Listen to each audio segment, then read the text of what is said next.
Hello, everyone. Hello. Welcome back to the stream. It has been quite a while since I have been here in the United States doing this stream. And so it is really good to be back with all of you. And I am joined by returning guest, a friend of the show, Scott Ritter. How are you doing tonight, Scott? Thanks so much for joining me. There's been a lot going on since I've been gone, and I'm so glad that you can come and help dispel some of the noise. How are you doing? I'm doing great, thanks, and thanks for inviting me. Of course, of course. So you all know what to do. Like the stream, make sure you're sharing it, subscribe to the channel, and of course, there's so many ways that you can support this channel in the link in the description, links in the description. Now, Scott, I know you've recently returned from Russia. I was just in the land of the EU, as I'm calling it. I was in several countries just on a vacation, but I got to see exactly from at least a limited perspective what's been going on in Europe. But I want to hear about your experience in Russia. I know that you were doing a tour of your book, Disarmament in the Time of Perestroika, Arms Control in the End of the Soviet Union, which everyone should pick up on Clarity Press. But yeah, tell us about your experience. How was it going to Russia? Whatever you would like to kind of highlight, because Russia at this time is kind of a mysterious and dangerous place, given all of the noise from the U.S. foreign policy establishment, NATO, etc. Well, I mean, I'm not going to lie. It was the concept of traveling to Russia. You know, it was interesting to contemplate. First of all, I honestly thought that my government would stop me, that they would prevent me from getting on the airplane. And so I was pleasantly shocked when I was allowed to board, and we were flying from Istanbul to Novosibirsk, which was our initial port of entry. Not too many Americans, not too many foreigners come into Novosibirsk as their initial point of entry. Most people come in through, Moscow, maybe St. Petersburg, maybe Sochi. Novosibirsk is sort of deep into the hinterlands of Siberia, but that was the home city of my host, the Alexander Zirionov, the man who was my sponsor. And so that's where we flew, and that was interesting in its own right. I think the Russian customs and border guard people who do passport control were shocked to see American passports slid across the under their window to them. In fact, they were so shocked they said, "Time out, go sit down. We got to refer this to higher headquarters." And they sorted out. We had the right visas, and the authorities knew that we were coming, and so we were eventually put in. But it just goes to show that the strangeness aspect was a two-way street, because not too many Americans travel to Russia at this point in time.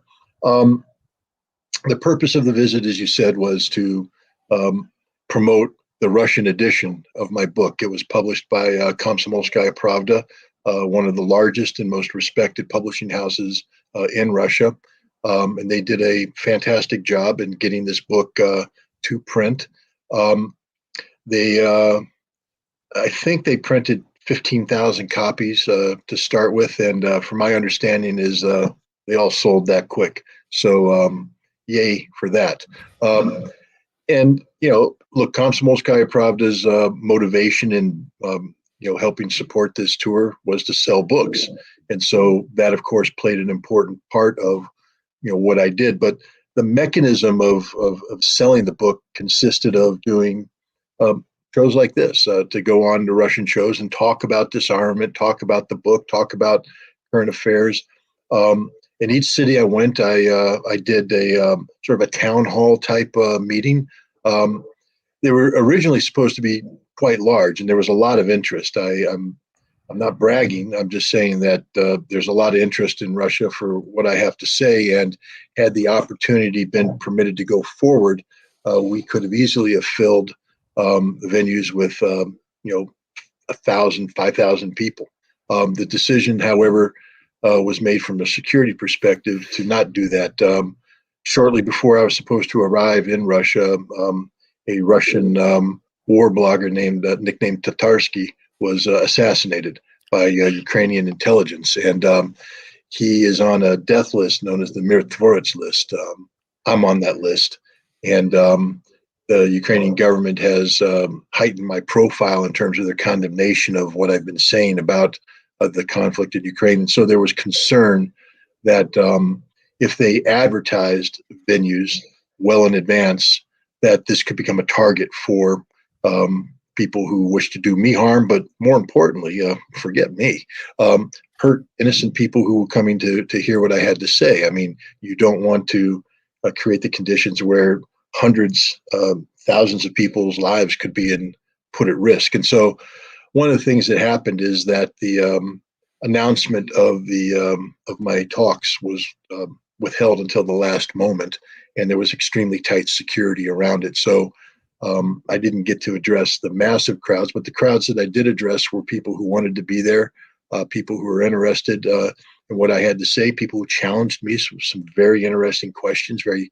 poignant questions on questions on the mark. And so I had this wonderful opportunity to interact with the people. But the other part of the journey was my own journey to learn more about Russia, you see, because this isn't just about promoting a book. I mean, that's, of course, what made this trip possible. But to give this trip meaning, beyond simply marketing, I felt that it was imperative that I go to Russia, see firsthand what Russia's about, and try and do my best to capture the essence of Russia and bring it back to America so that I could better explain to Americans who haven't had the opportunity to go to Russia the reality of Russia. Some people might think it's corny, but the way I describe what I'm trying to capture, this essence, is the Russian soul. It's a concept that I didn't invent.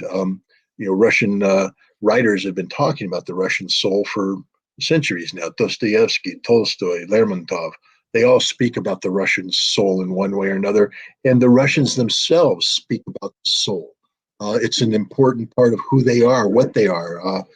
And here I am, an American, and I'm trying to go, well, what is the Russian soul? How would you describe it? What does it encompass?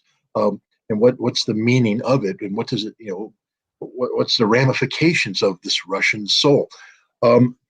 And that was a journey I went on, and I took it seriously. I had unique opportunities to see Russian culture, Russian history, and the Russian people, the Russian nature.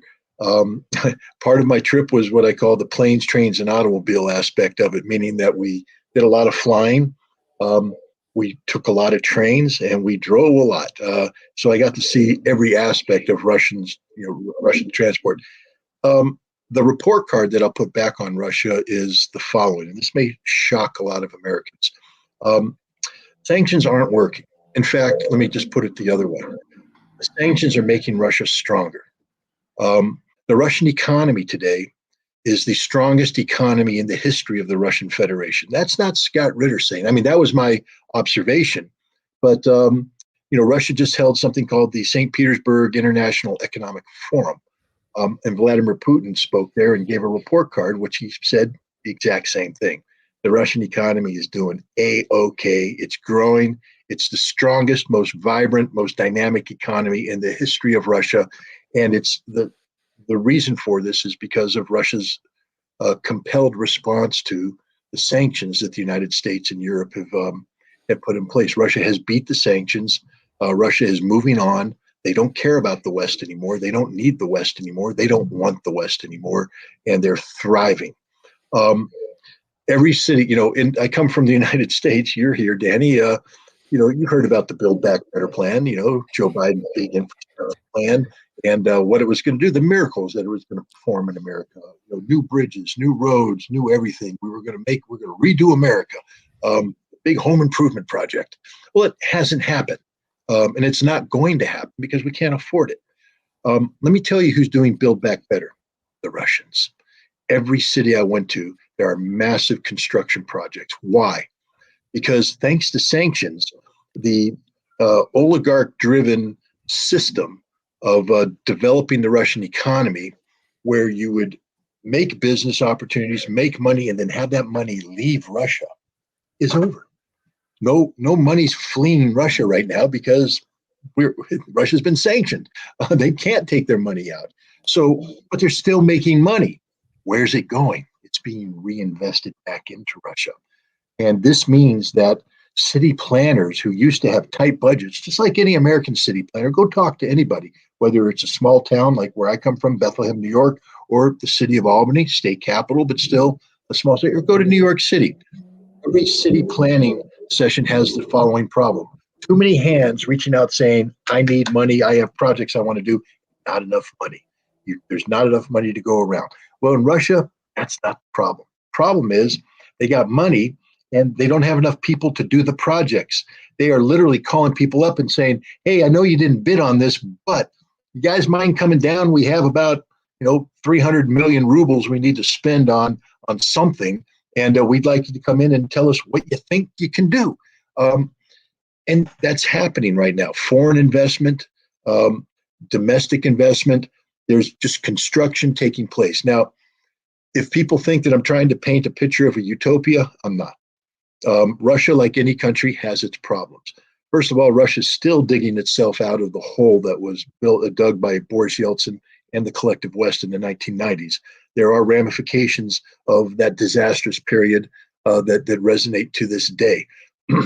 One of the problems also is that Russia, like any large country, has bureaucracies, and some bureaucracies are more efficient than others.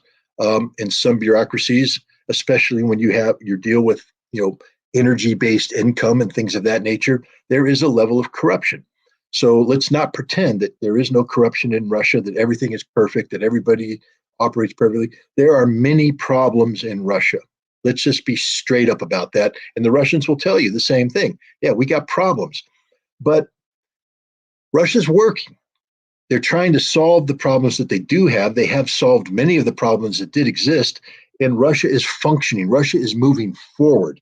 They have some friction holding them back, but they're going to overcome those problems. And thanks to sanctions, we've made it easier for Russia to begin to overcome those problems. The other thing, too, is because of this war, patriotism is taking hold in Russia. Russians have always been patriotic. There's always been this love of Mother Russia, but I would say that while people supported Putin and he had majority support, I can't say that there was overwhelming enthusiasm for Putin. It was more like, all right, yeah, Vladimir Putin is doing an okay job. We're not unhappy that he's there. The majority of Russians, a lot of Russians saying, we don't like the guy. We'd like to see someone else. Because of this war, what's happening is the people that didn't like Vladimir Putin, they left. And the Russians are like, bon voyage, good riddance. We don't need you. We don't want you. Have a good day. And the Russians that remain are focused on defending Russia. And you defend Russia any number of ways. It's not just about going to the front lines. It's about serving Russia at home and serving Russia efficiently. And so a lot of the problems that existed, bureaucratic inertia, corruption, are being self-solved by people who suddenly woke up and went, you know what? I'm done with being corrupt for the time being. I'm actually going to run a clean business. First of all, because the government's insisting I do. But second of all, because I want to. Because I want to be efficient, because my inefficiency is hurting Russia in the face of this collective threat. So the more these sanctions go on, the more we prolong the conflict. And, the conflict is prolonged every time Congress allocates billions of dollars to the Ukrainian government to keep their system functioning, to keep their military in the field.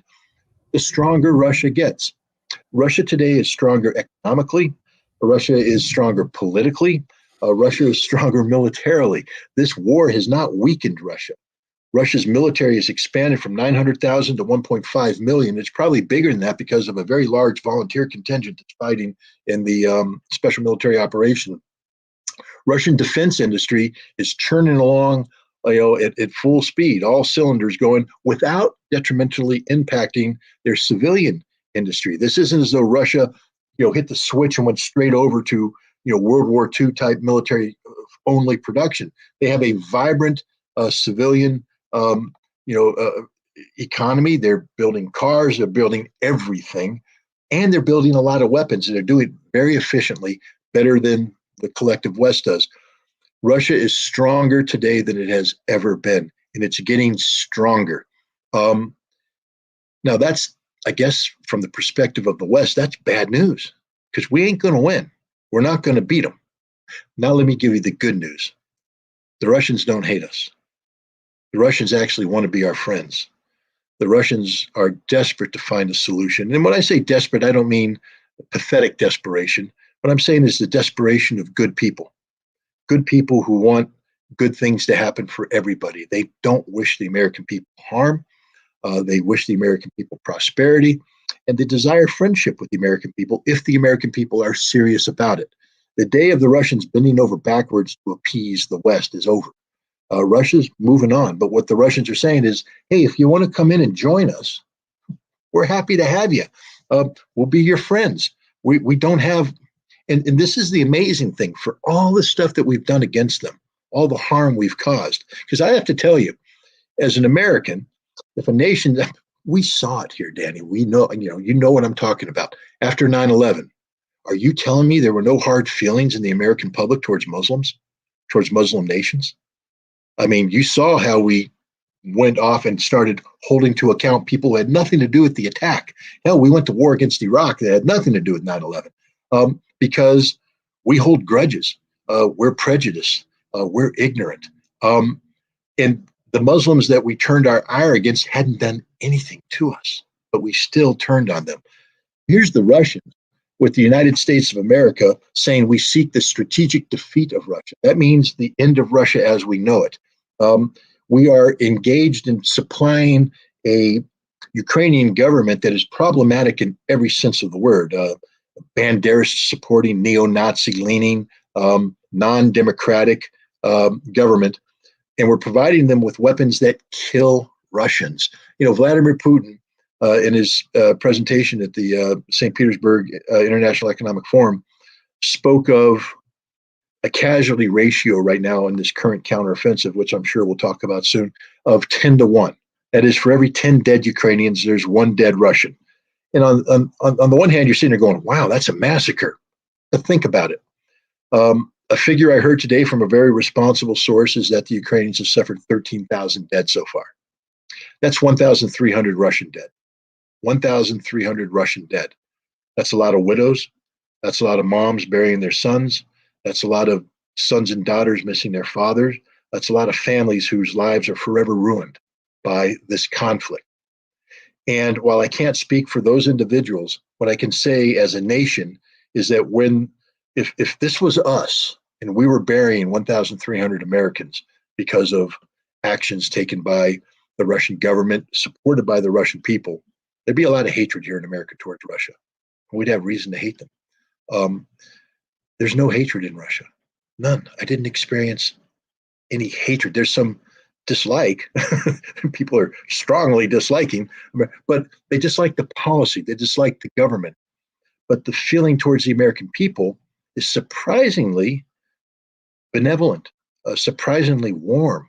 And that's the good news, is no matter what we've done, no matter the sins that we have committed collectively against Russia, and we have committed many sins, the Russian people there's enough heart in there to forgive what we've done and to be willing to work with us to move forward. And that's the only hope we have right now, is that the Russian people will find it in their hearts when this war is over, and this war will end, and we will not win. They will. They will not be the kind of victor America is, a vindictive victor. We hold people to account. The Russians aren't going to be that. The Russians are going to be a good neighbor, a good citizen, a good global citizen. And that's the one redeeming feature of this entire disaster that's taking place, is that there is an off-ramp. There is hope for the future, but it's only because of the quality of the Russian people and, frankly speaking, the maturity of the Russian government. This is what I saw when I went to Russia. Incredible. Incredible to hear that. You know, I was in Europe for 3 weeks. I happened to be in Brussels and, you know, the land of the EU, so to speak. And it was just you can see the decline. I mean, you can see it in your pocketbook real quick because everywhere you go, I was in Germany as well. The prices are ridiculous. You can see the infrastructure crumbling. Even these like wonderful trains, which you know we live in the United States, so there's very little of the kind of trains you even see in Europe. But even their trains, they're breaking down. They're stopping. They're throwing people off the trains, telling you, "Oh, sorry, you're not going to get to your location. Figure it out." There's no workers because they're cutting everything back.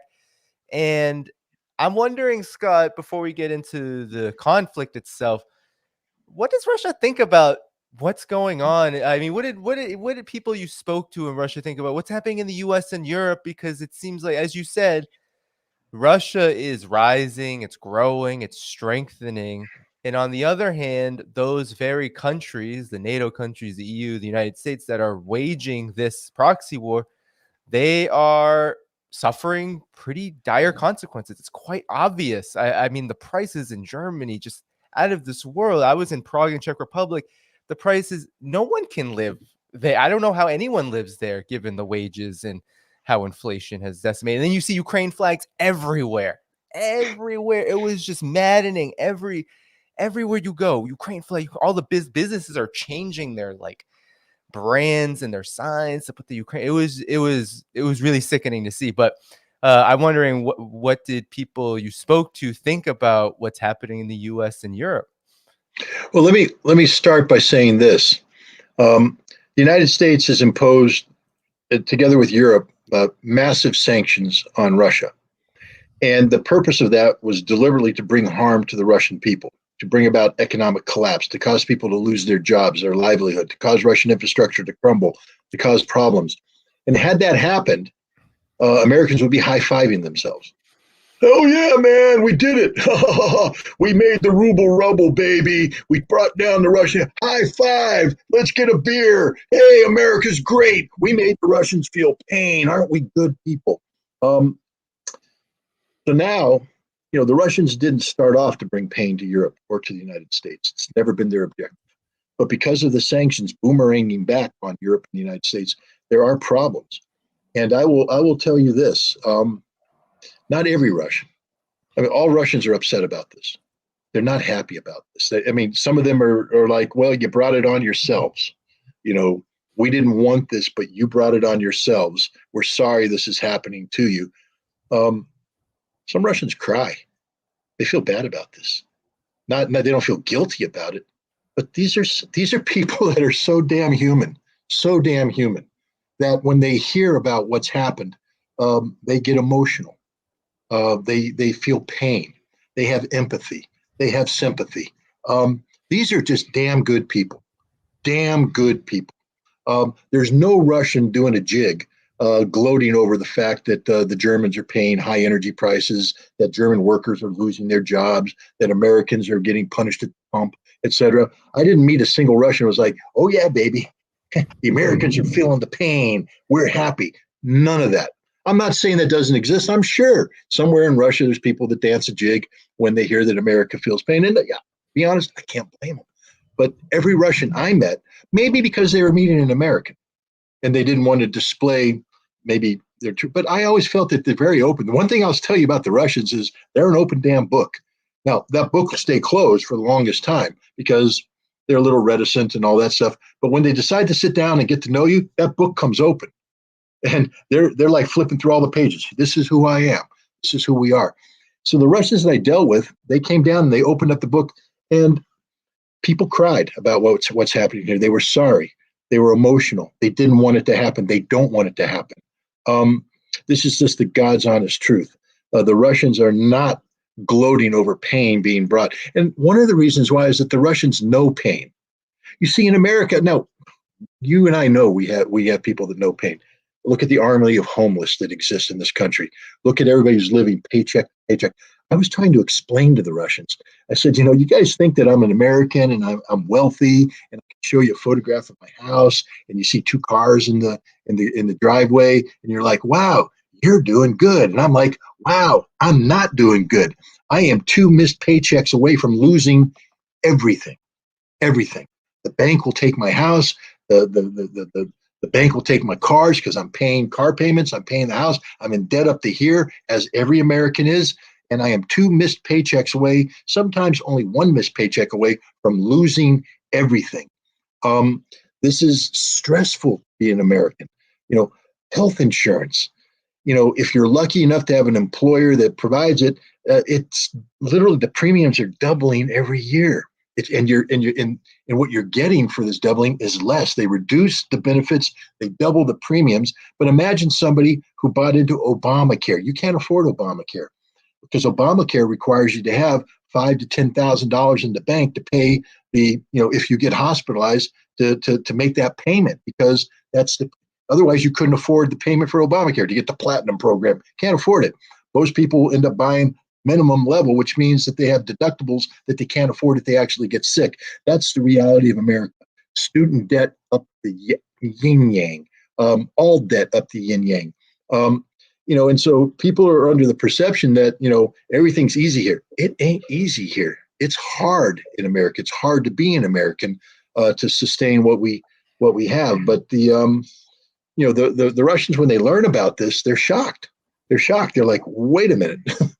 What about all this prosperity? I said, it's artificial.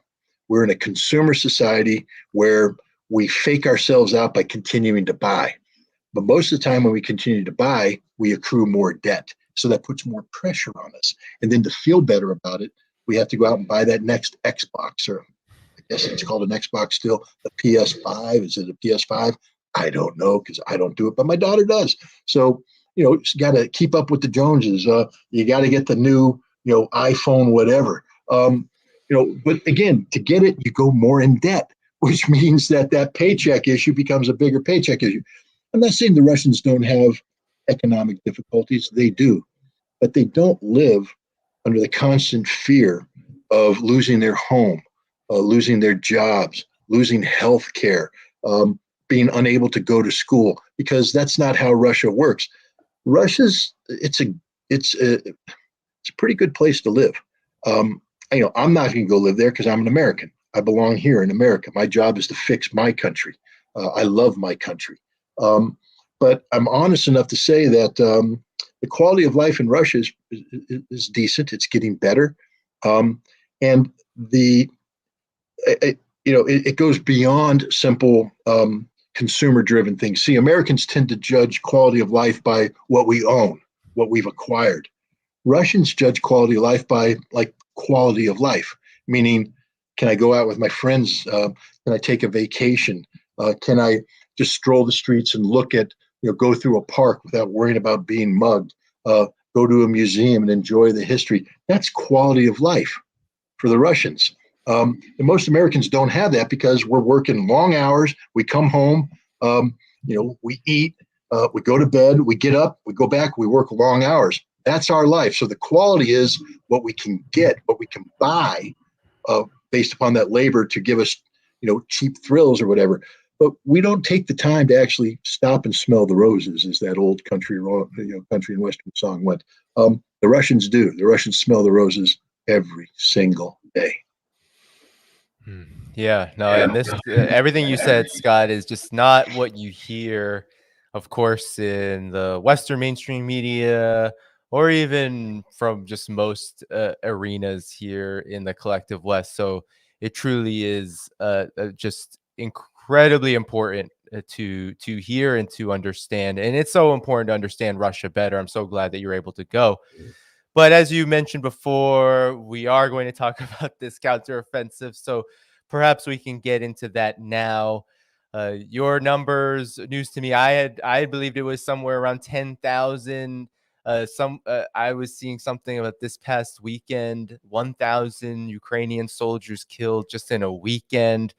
Russia is saying that about 30% of the weaponry, of the tanks and the armored vehicles and all of these things that the NATO countries have been pumping into Ukraine have been destroyed. And this is just since this has only been happening for less than 3 weeks now, Scott, this so-called counteroffensive. where is it? Because we're hearing pause. We're hearing now you have Ukraine's defense ministry saying, well, this is just the first counteroffensive. There's going to be many more. This is not the be all end all. Zelensky's kind of saying the same thing. It's tough right now, but this isn't a movie, right? There's all kinds of, I think, just shape shifting going on with the narrative. But what's the reality? Can you go over like what's been happening, why it's been happening, and why? It almost feels like Ukraine expected Russia to run. Maybe they thought this was June of 2022 again, and that the strategy was going to be the same by Russia. But it feels like Russia is really hunkering down, and they were really I don't know how they couldn't be prepared. It was being forecasted for about 4 or 5 months. But could you talk about what's been going on with this counteroffensive? Sure. First of all, let's just understand that when we use the term counteroffensive, I think it's not as descriptive as it needs to be. Because it like you said brings back flashbacks to September of 2022 when the Ukrainians launched another counteroffensive and they succeeded in pushing the Russians out of the Kharkov region, out of the right bank of Kherson. And so people are like, oh, well, it's just going to be a continuation of that. It's not the case. The Russians have done what they didn't do back then, which is to dig in doctrinally to build triple layer defenses fully manned with doctrinal minefields, obstacle belts, have fire support in place, everything by the book. And this means that what the Russians have constructed is probably the most heavily fortified defensive barrier in modern history. And I bring that up because what the Ukrainians are being asked to do is carry out an assault designed to breach a fortified defensive position. And in the military, this is perhaps the most difficult mission that you can be given. It requires extraordinary courage, but it also requires a tremendous amount of military skill, not just in terms of the breachers, but the people who support breachers. You see, in Western doctrine, American doctrine, NATO doctrine, the first thing that has to happen as you attempt a breach of a defensive fortified position, it's what's called suppression. You see, because as you approach the defensive line, you're going to hit an obstacle belt, minefields. That means that you're going to have to work your way to create paths through the minefields. But while you're doing that, you are vulnerable. You're at risk of being hit by enemy artillery, enemy air, enemy guided missiles, and anti-tank missiles. So as your troops enter into this place and become very vulnerable, you have to suppress the enemy's ability to interdict and disrupt this assault. This means that the Russians have a very viable active air force. The Ukrainians would have to sweep the skies of the Russian Air Force. That's not happening, which means that the Russian aircraft are able to bring their firepower to bear on the Ukrainians even before they get to the contact zone with the minefield. So in their initial assembly area, the Russians are able to hit them with 500-kilogram planed bombs. That's precision guided bombs that are striking the Ukrainians as they assemble. So they're being killed in huge numbers here. Equipment's being destroyed even before they get to the front line, because the Ukrainians can't suppress that because they don't have an air force. Now we come to the next thing. As you're there, the helicopters come out. The Ka-52 alligators are having a field day. They're out there just knocking things off right and left. Why? Because Ukrainians aren't able to suppress them with air defense. You see, before you send your ground forces in to this fortified area, you need to ensure that you've projected a integrated air defense system over the battlefield that keeps these Russian helicopters from flying. In the lead up to this counteroffensive, Russia has carried out the most intensive and successful suppression of enemy air defense campaign in modern history. They have eradicated in totality any meaningful air defense capacity on the part of the Ukrainians, which means that these helicopters fly free of charge. They're just up there killing everything that moves, and they're not getting shot down at all. The other thing you have to suppress, of course, is the Russian artillery. Now, this was always going to be a difficult problem because the Russians enjoy 7-1, 10-1 advantage in artillery. Plus, they have virtually unlimited ammunition compared to the Ukrainians. But let's say the Ukrainians were able to bring in sufficient resources so that they could have parity with the Russians in this one limited area on the battlefield. You need to fire and suppress the Russians. It's not just about hitting them with firepower. You have to suppress their ability to communicate. So electronic warfare has to come in. You have to prevent the troops that are on the ground who say, "Hey, we got enemy tanks in front of us. Fire Whiskey Tango 1001." Which is a predetermined fire coordinate. But now they're trying to communicate. They can't because it's jammed. So the artillery can't fire because they haven't heard the signal. That's called suppression. That's not happening. Why? The Ukrainians don't have electronic warfare. They don't have artillery. So what I've said right now is in doctrine, the suppression aspect is the most important aspect. Without suppression, nothing else will happen. And everybody knew that the Ukrainians were unable to suppress the Russians. So why would they commit an attack that is literally an act of suicide if they knew this going in? And they knew because there is no Ukrainian Air Force. Ukrainian air defense have been annihilated. The Ukrainian artillery is insufficient to the task, and the Ukrainians don't have effective electronic warfare. So why did they launch this attack? Because they were told that the Russians are going to run away. They were told that the Russians have ineffective command and control. They were told that the Russians just don't have their act together. They're not very good. But again, that's something that everybody should have known is malarkey. Why? Well, the general that initiated the construction of these defenses was General Sertovokin, a very competent general. He built doctrinal defenses. So people are looking at triple layer defenses. If you study Russian doctrine, you know that Russia specializes in defensive warfare. That's their strength. It's defense in depth. So you can anticipate that. The Russian defenses were built in accordance with a modified defensive doctrine that was created by somebody named Colonel General Alexander Romanchuk. He used to be a deputy commander of the 58th Combined Arms Army during the initial phases of this conflict. He was experienced in the reality of the conflict in Ukraine, including NATO equipment being provided to Ukrainians. So he was sent to the Combined Arms Academy, which is the big military school for the Russians, where he modified existing defensive doctrine to take into account the new developments in warfare. And he wrote an article, it was published in March, that said, this is our new approach. And then they pulled him out of the academy and they put him in command of the Zaporizhia front.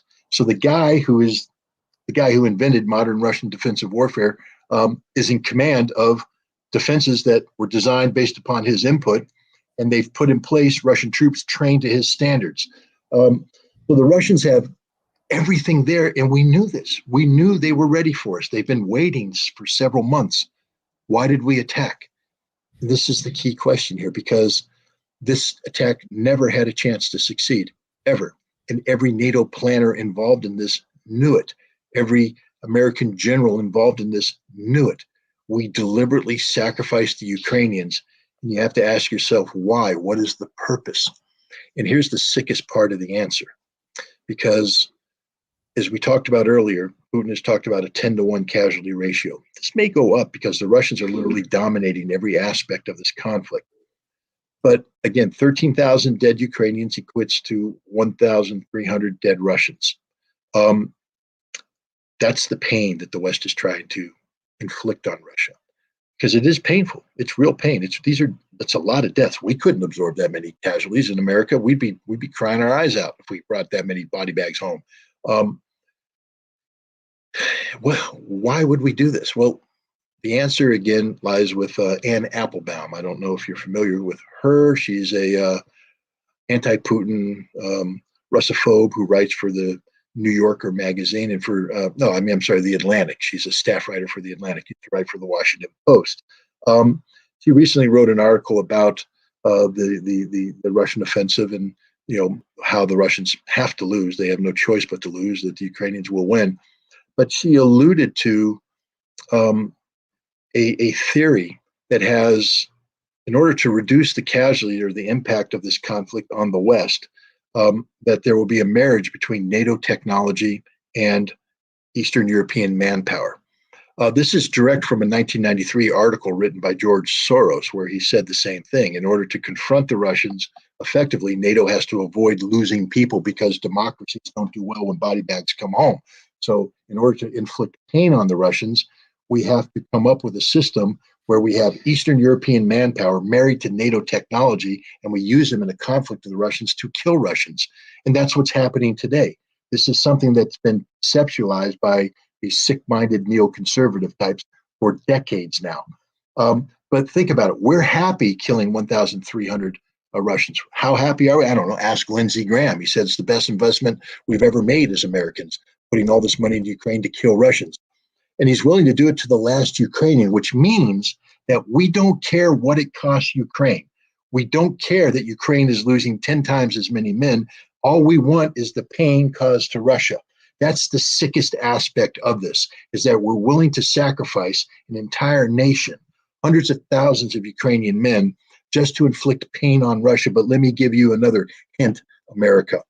I was in Russia in the lead up to Victory Day, May 9th. I attended the practice, the rehearsal of the Victory Day parade. I saw firsthand the pride that Russia has about its military, and throughout Russia, all Russians were rallying around the concept of Victory Day. I was in Volgograd. I went up to Mamayev Kurgan. I saw the Motherland Calls, the big statue of Mother Russia beckoning people forward. That statue is on a hill underneath which is 35,000 dead Soviet soldiers who died in the Battle of Stalingrad. Beneath that statue is another statue of the grieving mother holding her dead son, where the tears from her eyes filled up the pond. Leading up to that is the Avenue of Heroes, where you see the sacrifice made. The Russians know sacrifice. They know sacrifice unlike anything the West will ever experience. If we think we can inflict pain on Russia, we can't. These people know pain. They don't want pain. The Russian heart is real. These people feel pain. They weep. They're in sorrow, but they don't shirk from their duty. They don't shirk from their responsibility. They feel right now that they are in a war of existential survival against the collective West, and they are willing to pay whatever price necessary to prevail, to survive, not to defeat us. Their goal isn't to defeat the West.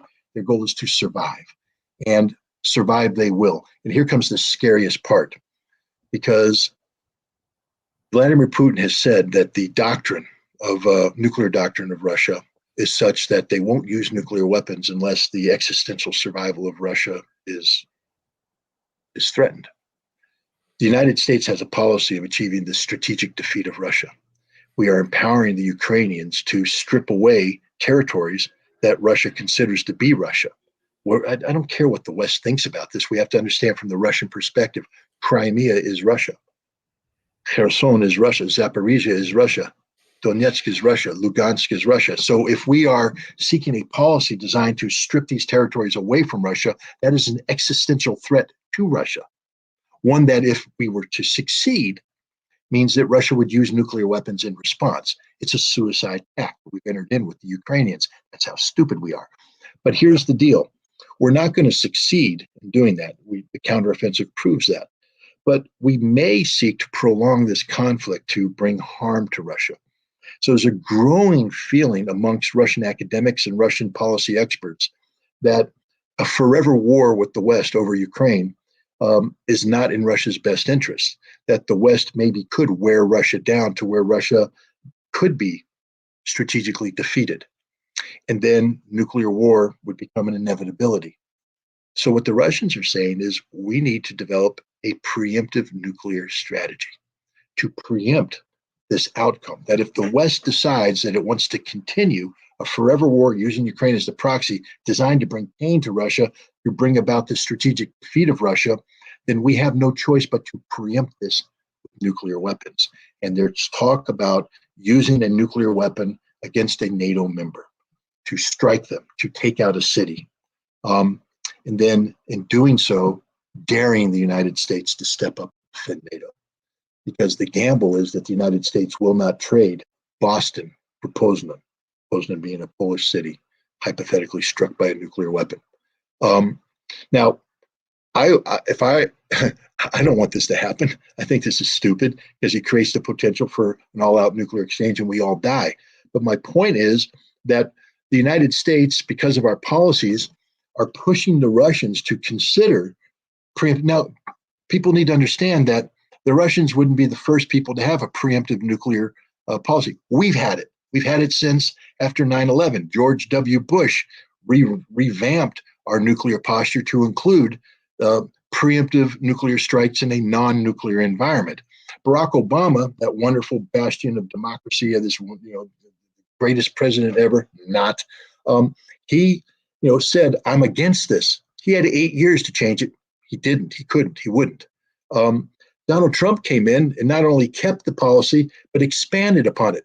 There's a senior Trump administration defense official who, and this is a quote, said, "The purpose of our preemption policy is to ensure that every morning the Russians and Chinese wake up not knowing whether or not we're going to nuke them today." That's an honest to God quote. That's the thinking. Now, Joe Biden said, "I'm going to run on a platform that seeks to do away with that we're going to go back to the sole purpose doctrine, which is the sole purpose of American nuclear weapons is nuclear deterrence, that we would only use nuclear weapons if deterrence failed and people struck us, then we would hit them back with overwhelming force, guaranteeing that they no longer survive. Therefore, that is the deterrence. If you hit us, you die." But that we would not preemptively use nuclear weapons. But as soon as he became president, he ran into the reality that the American nuclear weapons establishment said, "No, we're not going to do that." Yes, they rejected the president's instructions, which tells you a lot about the power and influence of the nuclear, the nuclear lobby in America today. We have a policy of nuclear preemption.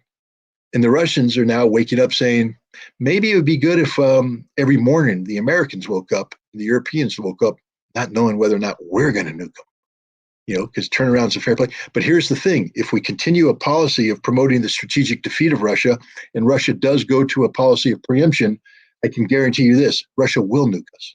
They will, because the Russians don't play games. The Russians don't mess around. If Russia makes a policy decision to bring in a policy of nuclear preemption, and it's designed to preempt actions by potential enemies or real enemies that seek the strategic defeat of Russia, and that they are taking actions to achieve the strategic defeat of Russia, then Russia has the necessity, according to this policy, to preempt that using nuclear weapons. So it's a guarantee of nuclear war. This is how stupid the American people are. Because I can guarantee you, everybody tonight went to bed thinking, "Man, I just saw Guardians of the Galaxy 3 over the weekend. What a great movie. Rocky, Rocket Raccoon. Man, I'm crying over that. I hope Quill comes back." Or they could come up with any other number of things. My TikTok got a lot of views. My Instagram, I got a lot of likes on that. They're thinking about everything except the fact that the world's going to end. You're going to die. You're going to die because your government's doing stupid things in your name. And what are you doing about it? Not a damn thing, because you're not thinking about it. You better wake up, all you who put Ukrainian flags on your social media as part of virtue signaling. You're supporting a government that wants our government to commit suicide by backing them do something that will trigger a Russian nuclear response. Okay? That's the reality. So take the damn flag off your social media, pull the flag down, and turn to the American government and say, "We're not willing to die for Ukraine." Because I'm telling you right now, if you are willing to die for Ukraine, why are you here? Why are you at home? Buy a damn airline ticket, go over there and die already. The Russians are more than happy to make your dreams come true. But don't bring me with it. Don't bring my family with it. Don't bring my friends with it. Don't bring my neighborhood with it. We don't want to die. And that's what's going to happen if we continue this policy. Straight up, I'm telling you, we are closer to nuclear war today than we have ever been. And this is because of this desire of Russia to preempt American strategic objectives to bring about the strategic defeat of Russia. Russia, Vladimir Putin has said that a world without Russia isn't a world worth living in. Think about that. So if we seek the strategic defeat of Russia, that's a world without Russia. And Putin said, "I don't want to live in that world," which means he's going to kill us all. That's what nuclear weapons are supposed to deter. We have the same philosophy, trust me. A world without America isn't worth living in. So if somebody seeks the strategic defeat of America, they will probably feel the sting of our nuclear weapons. That's what they exist for, to prevent America from disappearing. So we'd be against Russians or Chinese. We'd be all riled up if Russia said our national policy is to achieve the strategic defeat of the United States, and we're doing everything possible. We're going to create a proxy war in Mexico designed to rile up Mexican Americans. We want unrest in every American city. We want to collapse the American economy. And we'd say, whoa, whoa, whoa. No, you don't. We're not going to let that happen. And if you continue to pursue that, we might have to preempt you with nuclear weapons. Turnaround's fair play, guys. What we're doing to the Russians is the worst possible thing, and we would never allow it to happen against us. And the Russians' response is a logical response, one that we would do if we were put in the same situation. Russia will nuke a NATO nation if this continues. And then the United States is going to be confronted with the quandary. Do we respond? Do we really want to see that question answered? No. So let's stop the stupidity. Let's stop this insanity. Let's stop supporting Ukraine. Yeah, no, I mean, everything you say is so logical, especially just given how this all started, how this was a provocation, and how now we're seeing through this so-called counteroffensive, just the utter it's like insanity, it's cynicism. I mentioned earlier, you have Ukrainian officials, even the prime minister of Ukraine, Denis Shmyhal, saying things like, oh, we're actually not doing so well in the counteroffensive because we care about life, because we care about the life of Ukrainians. They're trying to say that they're doing what Russia was doing early on in the conflict, which was and still to this day, minimizing casualties as much as possible. Meanwhile, the West is admitting that there are thousands upon thousands of Ukrainian soldiers dying seemingly by the week. So this makes a lot of sense, and Putin said it recently too. He said there's limitations to this. No matter how many weapons are given to Ukraine, they're going to eventually face a manpower problem. Could you talk about this and maybe connect it to this last point that you made? Because if there's a manpower problem, if the conflict is being made permanent by NATO, and which then leads to this question of will there be a nuclear confrontation?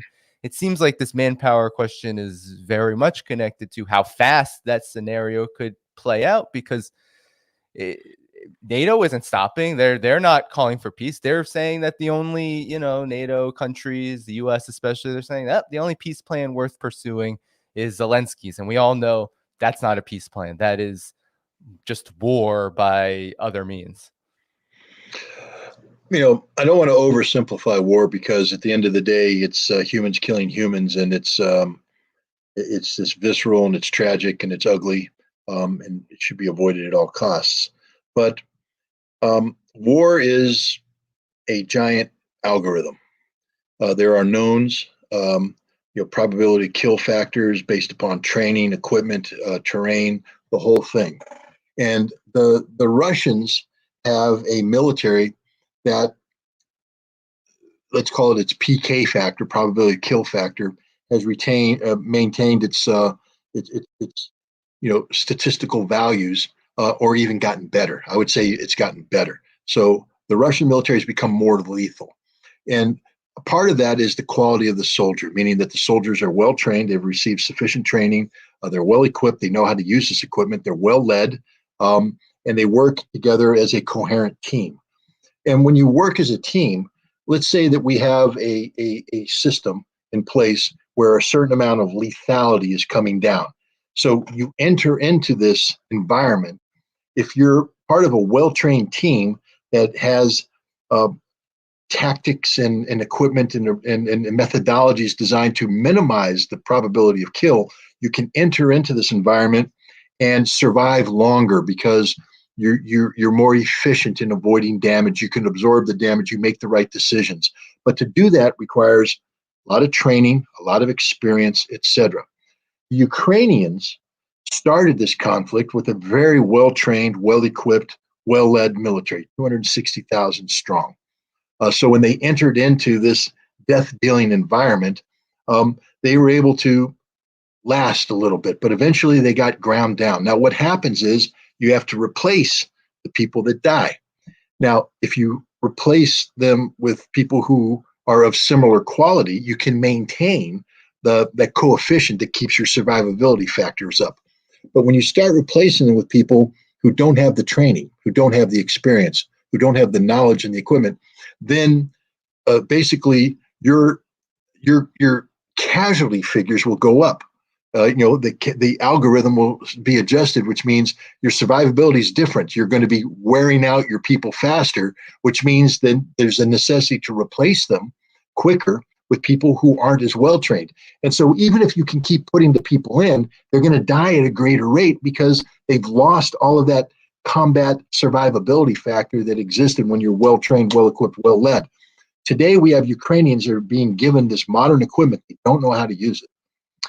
They're being asked to employ this equipment in tactical schemes, operational schemes, combined arms warfare that they don't know how to do. It takes a long time to learn how to do this. And these are people who don't have sufficient military experience. They're poorly led. You can't have a battalion commander that's 25, 26 years old and tell me that he's great because he only has 4 years experience in the military. Where are your NCOs? They're all dead. Where are your junior officers? They're all dead. You've replaced them with people that don't have any experience.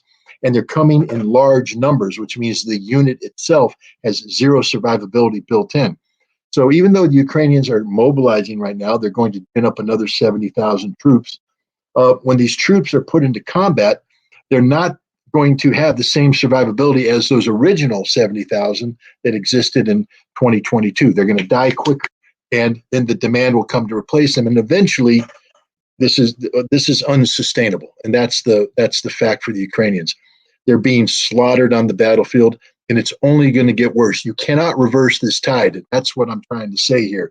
Is once you get this algorithm going, unless you insert people who have extensive experience, know how to use the equipment, and are competent in the tactics that they're talking about, so that you reduce the lethality effect of the environment on that.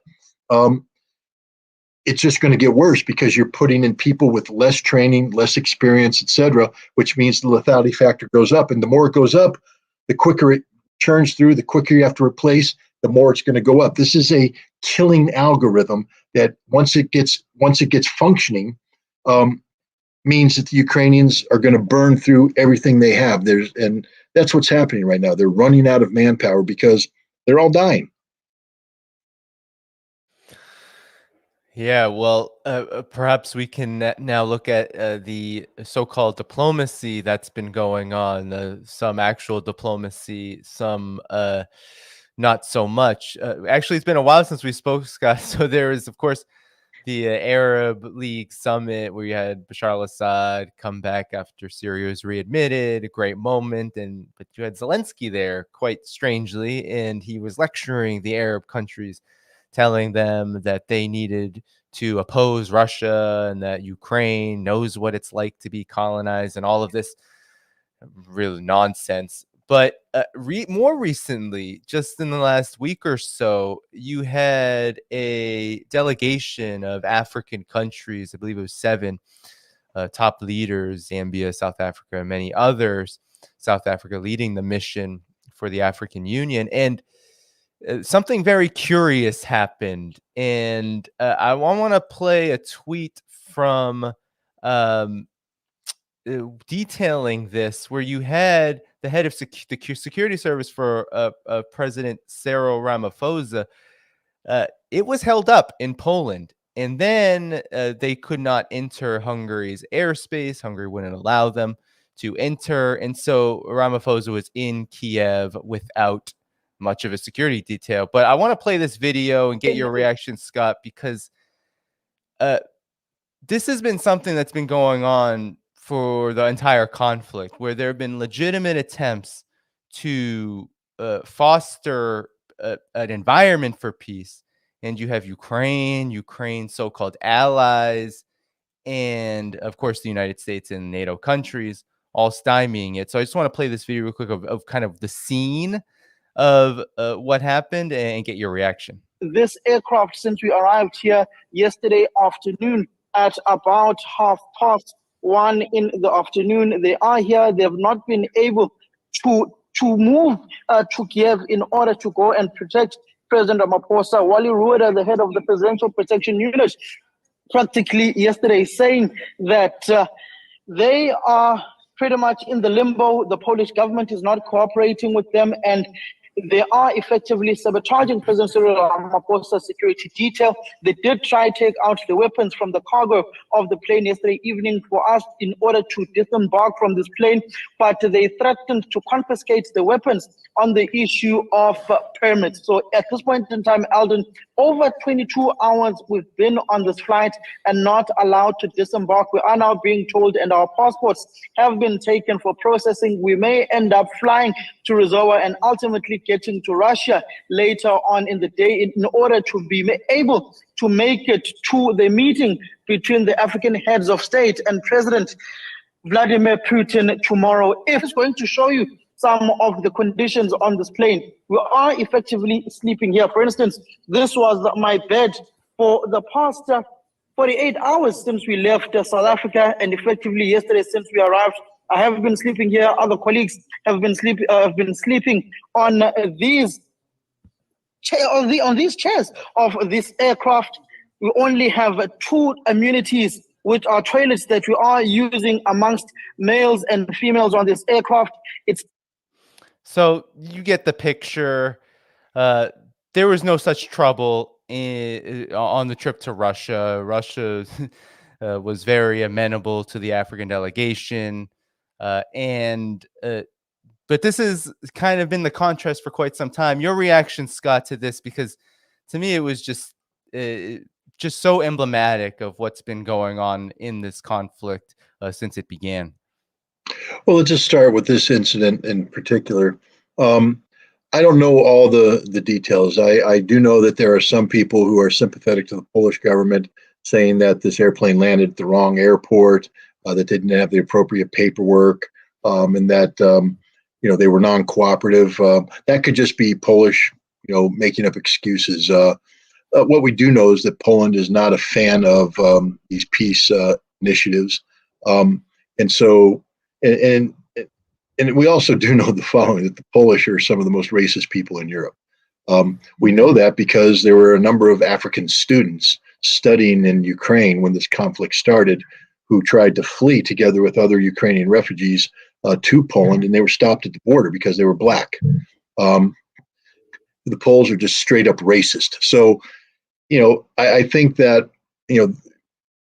more investigation has to be done, but you have to understand, with the history of racism, that people are allowed to assume that the actions that are taken towards the security detail were racist in terms of their intent, and also disruptive, to try and disrupt the peace process. And that's the reality. Look, there's only been one nation that has actively sought a negotiated settlement to this conflict, and that's Russia.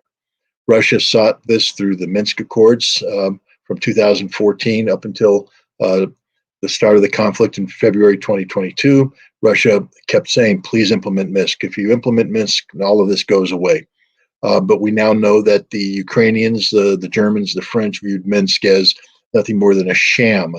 It was designed to deceive the Russians, to buy time to build a Ukrainian army capable of carrying out offensive operations to resolve the situation in the Donbass. A lot of people don't know this, that in the lead up to the conflict, that Russia and Ukraine were engaged in active negotiations to prevent a war, that Russia was saying, look, we don't want to do this, but these are our conditions. You need to, say you're not going to join NATO. You need to get rid of some of this NATO infrastructure that you've developed. You need to do X, Y, and Z. But in exchange, the Donbass will be independent, but a referendum will be held to decide which way they want to go. Crimea will be Russian, but other than that, everything will be cool. The Ukrainians dumped that at the last minute, claiming how they fooled the Russians. But even when the Russians went in on the special military operation, the purpose of the special military operation wasn't to occupy Kiev or destroy Ukraine. It was to compel the Ukrainians to return to the negotiation that they walked away from. That's all Russia wanted. And we know this because there were 3 negotiations in Gomel, Belarus. There were additional consultations in Turkey that led to a scheduled meeting on 1 April between the Russian delegation, Ukrainian delegation, that would have resulted, had it occurred, with a peace treaty that would have brought an end to the conflict. How do we know this? Well, that African delegation met with Vladimir Putin in St. Petersburg. And in there, where they were talking about the importance of negotiating, Putin said, just so you guys know, that's what we've been trying to do. And he produced the treaties signed by the Ukrainians, where they said, yep, we agreed to this in principle. Let's get the final delegations in to finalize this. The Ukrainians walked away based upon pressure put upon them by Boris Johnson, the British Prime Minister. But the Russians have been seeking a negotiated conclusion to this conflict from day one. And here's, again, the irony is the peace treaty that Ukraine was offered on 1 April is pretty much what the Ukrainians are saying they want now.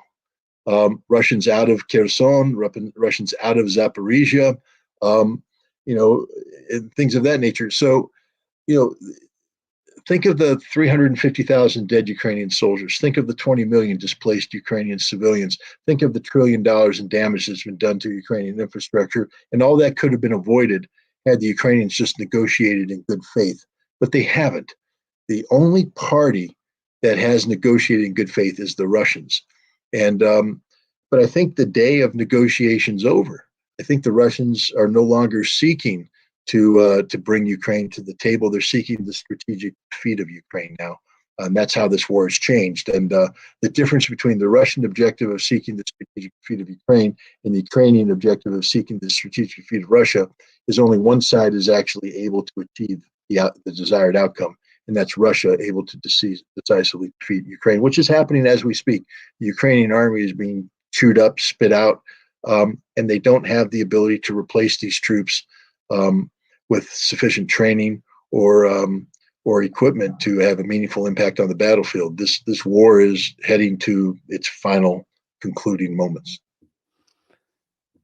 Could you talk about, as you were talking throughout the duration of this conversation, it's been coming up every so often. So Ukraine, we know that Ukraine, we've known since 2014. Even before that, there's a lot of interference. The United States, nothing really happens in Ukraine's government without the United States. A lot of training, a lot of influence held over the Ukraine's government. But even so, could you talk about now that kind of the reality is really clear? It's hard to avoid. Not even the Western mainstream media can really avoid the destruction that's going on, and also even just these examples of how Ukraine just rejects any kind of peace process, and Russia and these African countries, BRICS countries, China, all these countries are trying their best to create an environment for peace. And Ukraine, more often than not, is the loudest opponent. And so what's in it for these, you could call puppets, you could call it whatever they are, this political class that is at the helm of this conflict? Like, what's in it for them at the end of the day? Because it feels, this feels really perilous. We're talking about manpower problems, weapon systems problems. We're talking about possible nuclear confrontation down the road because of all of these limitations that are coming to the fore. So what's in it for them? It just seems absolutely, there's not even an inkling of maybe we need to slow down even. It just seems like this process of speeding up this war, speeding up the inevitable, it seems to be most enthusiastically pushed by the Ukraine side. Well, for the Ukrainians, there's 2 facets to this problem. We'll start with the non-Nazis, the average Ukrainian. They have been told that Ukraine is going to become a member of NATO, and therefore that they will get these security guarantees against Russia by being a member of NATO. They've also been told that they will be invited into the European Union. And so what they're looking at is a prosperous Ukraine plugged into the rest of Europe, that Ukraine will finally be the European nation it always wanted to be, treated as an equal, get the respect. And for a lot of Ukrainians, they're like, yeah, that's what we want. We if we choose the Russia path, which of course Viktor Yanukovych had chosen, he rejected joining the EU. He said, no, we're going to stick with Russia. Many Ukrainians believe that, well, that just will make us the perpetual junior partner. And we don't want to be the junior partner. We want to be our own, the lead, Ukraine, a powerful nation, part of the European Union, where we believe we could dominate. So there's a lot of that going on. There's also the fact that this conflict provides the only pathway to power for the Banderists, for the Nazis. These people were a minority. They're a majority in Western Ukraine, but a minority throughout Ukraine. But they were able to use the unrest that was generated by the United States in promoting the events that led up to the 2014 Maidan movement in Kiev. They were able to use this so that they could leverage their willingness to commit acts of violence into real political power. Even though they can't get the votes at the polls, it doesn't matter, because all these Nazis had to do is go up to, for instance, President Zelensky and say, if you implement Minsk, we will hang your body right there on Stepan Bandera Avenue in Kiev. And they meant it. And that's the thing. Anybody in parliament who speaks out against them gets beat up or killed or worse, because that's what Nazis do. That's what thugs do. And the Banderas are thugs. So this war represents the vehicle in which the Nazi movement has become mainstream, because, I think anybody who studied history understands that when you have violence, when you have war, when you have the chaos, when you have the disruption, extremes tend to become the norm. And these Nazis have become the norm. They are taking over. They are in control of the military. They are in control of civil society. Look at the military. The people in the military now willingly wear the emblems of the Nazi Waffen SS. They sing songs to Stepan Bandera on their graduation. These aren't the Azov people. These aren't the nationalist units. This is the mainstream Ukrainian army. General Zaluzhny, their commander, has a portrait of Stepan Bandera in his office. Okay, so the Banderas have taken over the security system. They control the intelligence service. They control the Ministry of Interior. They control the military. And in doing so, they now control the government.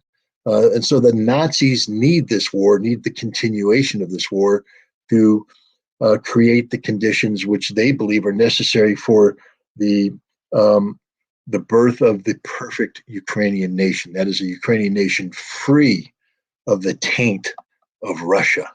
You see, they view the Russians as an ethnic inferiority. They call them orcs, Moskals, and they want to kill them. And when I say they want to kill them, I mean they want to kill them. We saw what they do. They put them in buildings and burn them. Vladimir Putin at the St. Petersburg International Economic Forum played a video clip that showed what the Banderas do: hack babies to death, hack mothers to death, kill thousands of civilians, shuttle people into barns and set the barns on fire. Anybody who leaves the barn gets mowed down by a machine gun. This is what the Banderas do. They're the triggermen of Babi Yar, killing 30 to 40,000 Jews in Kiev. They were the people who carried out rampages throughout Eastern Europe. They were the thugs that the Nazis used to intimidate people and murder people. And these are the people who declared war against the Polish citizens. Volyn massacre, 110,000 people slaughtered by the Banderas from 1943 to 1944. The Banderas are the people that the CIA turned to at the conclusion of World War II, using German Nazi intelligence, which were running the Banderas as a stay-behind force to disrupt the Red Army, Soviet Army. The CIA took over that operation, and from 1945 until 1954, CIA ran a covert war inside Western Ukraine, inside Poland, inside Ukraine proper, that resulted in the deaths of around 48,000 Soviet security forces, 48,000. That's sort of like almost what the Americans lost in Vietnam. It killed 250,000 Russian civilians. That's 250,000 in case people have trouble understanding what I'm saying. And probably cost another 150 to 200,000 Banderist supporters. This was an extraordinarily bloody conflict that nobody knows about. The CIA backed it. Now, in 1954, when the Banderas were finally defeated, around 150, 200,000 of them fled Ukraine to go into diaspora. They live in Canada, they live in Great Britain, they live in Australia, they live in America. 60 miles from here, from Albany, New York, is a little sleepy village of Ellenville, New York. In Ellenville, they have a park called Heroes Park. And in Heroes Park, they have a statue to Stepan Bandera and other Nazi thugs, Nazi murderers, Ukrainian nationalists, all. And every summer, the American Ukrainian community gathers there, and they have children camps where they wear Nazi uniforms. They hold Stepan Bandera's photograph. They sing praises. They have torch parades. This is in America today. Right now, we have Nazi parades glorifying the trigger man of Adolf Hitler's Waffen-SS, who is responsible for the deaths of hundreds of thousands of people. And this is the national hero of Ukraine as we speak. These Banderists are empowered by this conflict. So the longer this war goes on, the more powerful and influential they become. And this is part of a CIA strategy. I'm trying to tell people that Banderists have always worked for the CIA since the end of the conflict. Even when the Banderists were defeated and fled into diaspora, the diaspora was used by the CIA to reach out into Ukraine to keep the Banderist ideology in the shadows. Now, they had some help with a big assist from Nikita Khrushchev. You remember in 1954, they were defeated. About 150,000 of them were arrested and sent to the Gulag, 10, 15, 25-year sentences because they're bad people.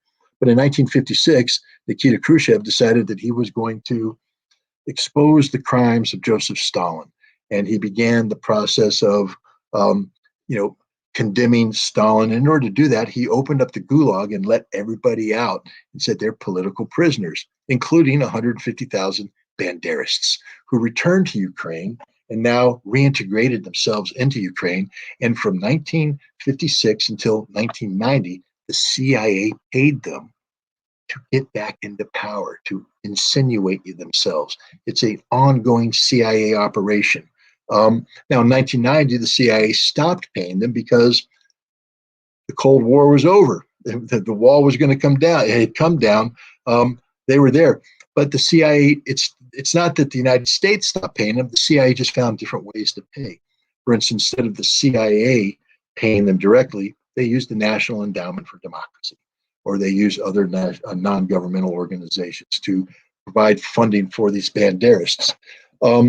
And we can see through Victoria Nuland's intercepted phone call in 2014 that she knew that the people she was picking were close to the right sector, to the Banderists. She was deliberately trying to promote these Nazis into high government offices because that's been the American plan. We've been using the Banderists all along. And so this conflict is desirable not only for the Banderists, but for the United States, because it allows us to empower those whom we really want to govern. This is why Congress, again, this is something for people to reflect on. Let's take a good Jewish American boy named Jamie Raskin. Now, he is a representative from the state of Maryland. And my God, he is a pious Jewish man of faith, and I respect that.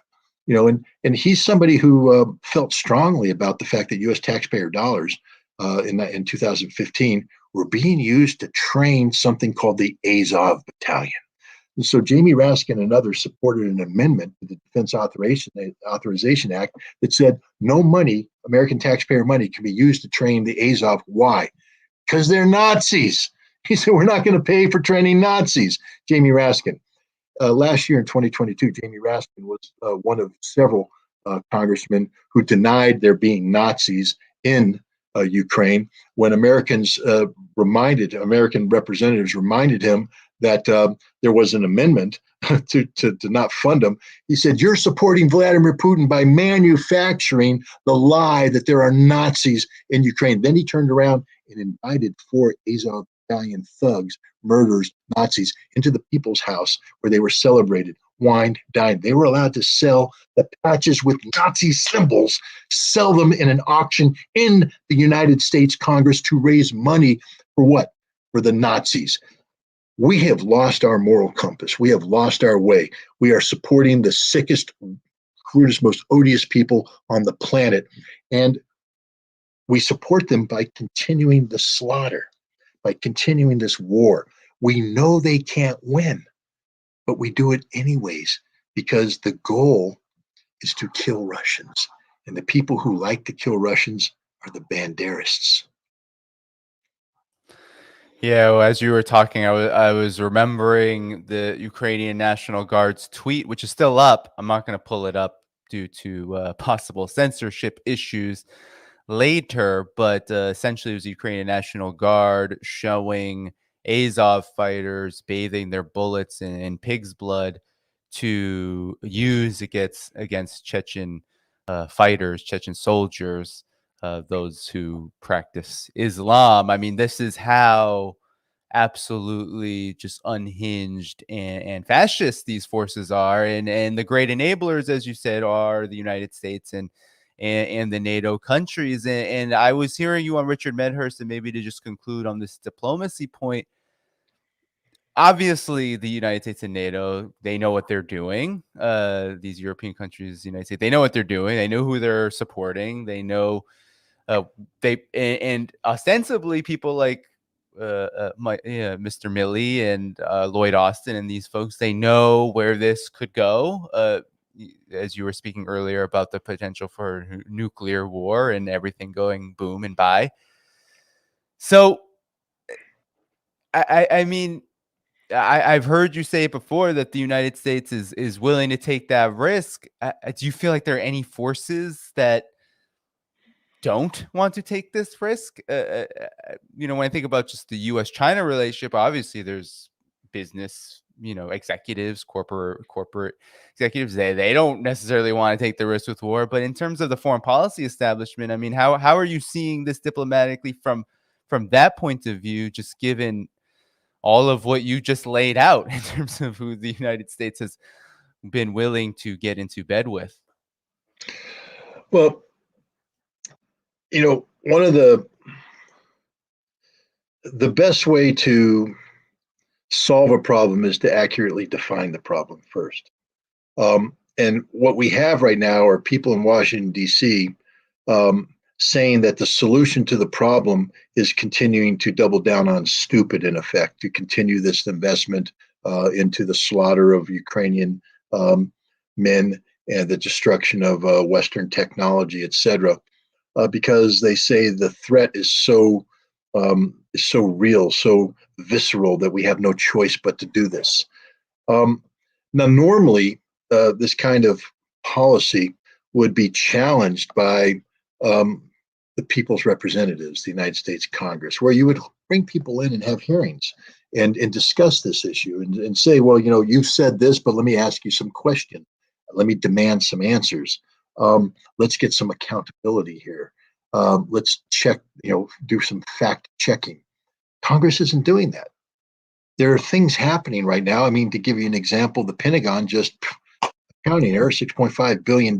What the hell? That's $6.5 billion more that we can use to, we're double tapping corruption so that our defense industry makes even more money off the American taxpayer. How stupid can we be? Apparently very stupid.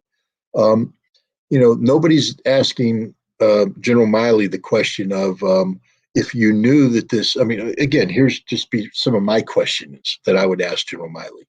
General, how long does it take to train a U.S. Marine? And he'd say, well, 13 weeks of basic training. Okay, is that Marine after basic training ready to go into combat? No, sir.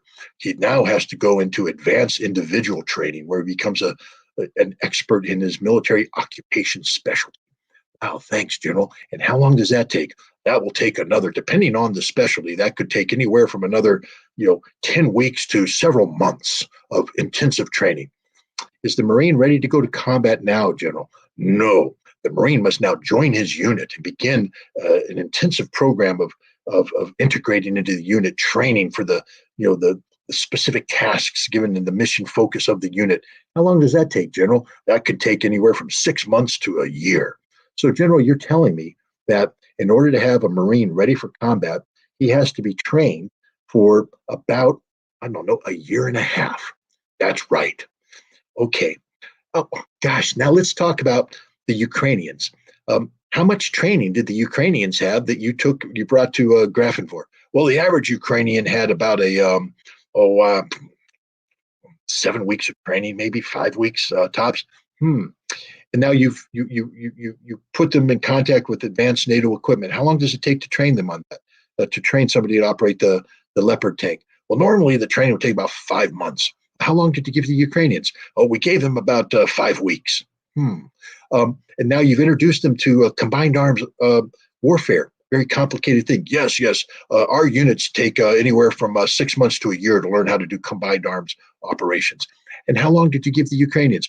We trained them in 4 weeks. So you took Ukrainians with no training. They don't know how to use equipment, and you exposed them to something doctrinally that they couldn't have learned.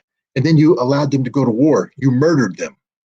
You see, had American troops been sent into combat with the level of preparation that Ukrainian troops were, Congress would be screaming.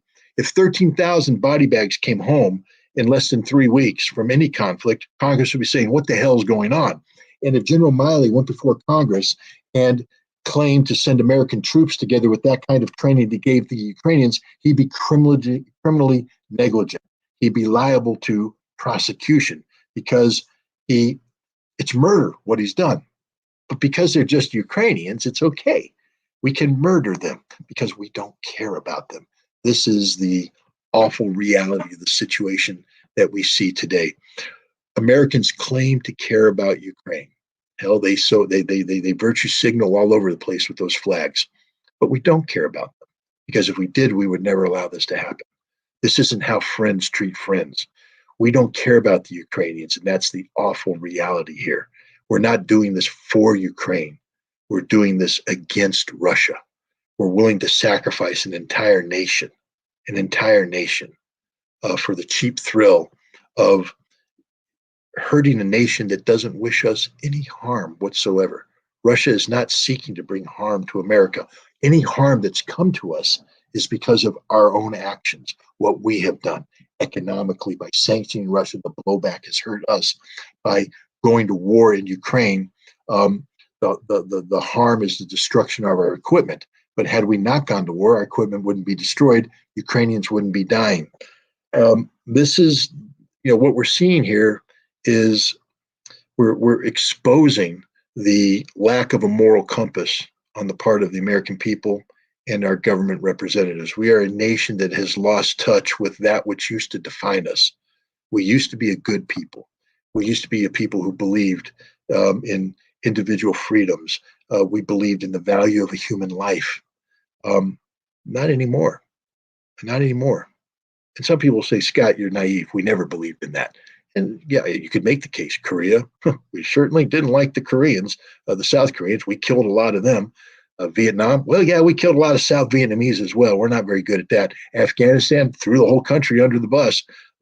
Syria, yeah, we don't care. I guess I have to modify my statement. We don't care about anybody because we're incapable of being friends with anybody. America is only friends with itself, and even then we're not. Because look at the amount of homeless we have. Look how we treat our ethnic minorities. Look how we treat African Americans. Look how we treat anybody, people who don't have money, because that's all we care about is money. Show me the money. If the money's there, you're my friend until the money runs out, and then we dump you. That's the horrific reality of America today. And this is a sick nation. This is a diseased nation. We have to heal ourselves. And the best way to do that is to stop committing crimes overseas in the name of the American people and bring the resources home and learn to refocus ourselves on who we could be. The Russians have a higher regard for the American people than the American people have for themselves. And that speaks volumes. Yeah, and to your point, one could say, yeah, Scott, you're naive for believing in people in the United States, just given this history that you outlined.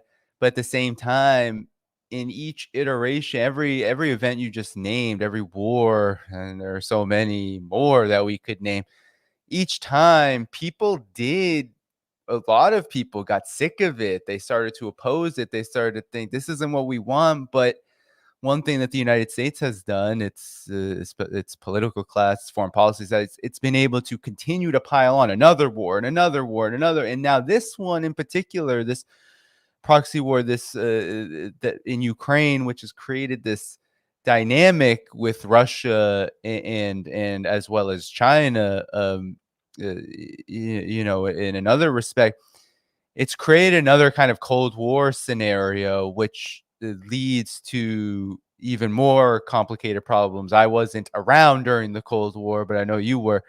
And not You to call me not old? to not to call you old, but you were working at the very end of it. But at the same time, it creates a lot of complicated, especially in the realm of ideas, like opportunities for the U.S. foreign policy is actually to continue to pile on, and it makes it more complicated for people in the United States to oppose wars. And now we see there has been a lot of enthusiasm for this from significant sections of the population, and even as people get tired of it, it doesn't lead to the kind of opposition that you may need to stop it. And I think that shows a level of, I think, just distrust, disenchantment, and just a complete almost detachment from political life that you named all the problems that would kind of create that for people. And so it's very complicated.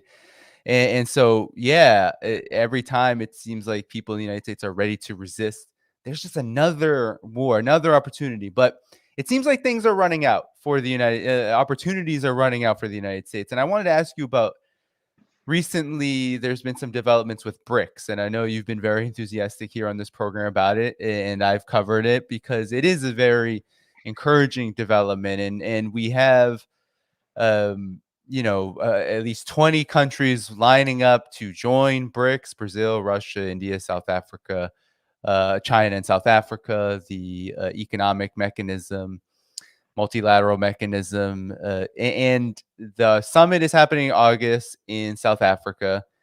And one interesting development that's occurred is not only are more and more countries wanting to join. Egypt is now part of the new development bank, their financial institution. Bangladesh wants to join now. So it seems like as the summit gets closer, more and more countries, especially in the global south, are saying, let's hitch our wagon to BRICS, because these countries are not waging war all of the time and they're growing. Now, France, I wanted to get your opinion on this. France, Emmanuel Macron, the president of France, he has requested to join the summit as an observer. And South Africa, given that they're hosting it, said, oh, this might be innovative. This might be cool. Russia has said absolutely not, because of how France has treated Russia. France is sanctioning Russia, which is a violation of BRICS' principles. And of course, France is an enthusiastic supporter of what is a unilateral proxy war in Ukraine. What's your reaction to these developments as the BRICS summit gets closer? Well, BRICS is accelerating at a pace that even the most ardent supporter of BRICS couldn't have anticipated. But nothing occurs in a vacuum. The acceleration of BRICS is matched by um, the degradation of American hegemony, the collapse of American hegemony, the collapse of the petrodollar, the lack of the loss of vitality of the G7. The G7 used to be the economic heart of the world. That's the narcissistic hubris of the G7 members, that the seven most powerful and influential economies in the world would come together uninvited by the world. Nobody asked them to do this. They did it themselves. For what purpose? To dictate global economic policy.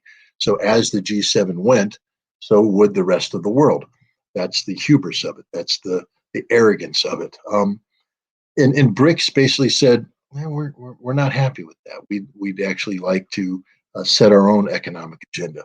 And so it came together, but nobody took BRICS seriously. They're like, well, the problem is, you see, the G7 has the Americans, and the Americans have the dollar, and the dollar dominates the world. And as long as that's the case, BRICS will never be able to get the kind of traction necessary. And I used to attend these annual meetings of, I mean, I still do. It's done remotely now, of people that deal with energy security and things of that nature. And there would always be these bankers there who would say, well, don't worry about the dollar. Nobody can afford to get rid of the dollar. The dollar is the most stable currency in the world. The dollar will always be dominant. I don't want to hear any talk about challenging the dollar, et cetera, et cetera, et cetera. Gosh, didn't happen that way, did it? You see, the dollar was destroyed not by BRICS challenging the dollar, but by America making the dollar unsustainable as a mechanism of international trade. Why?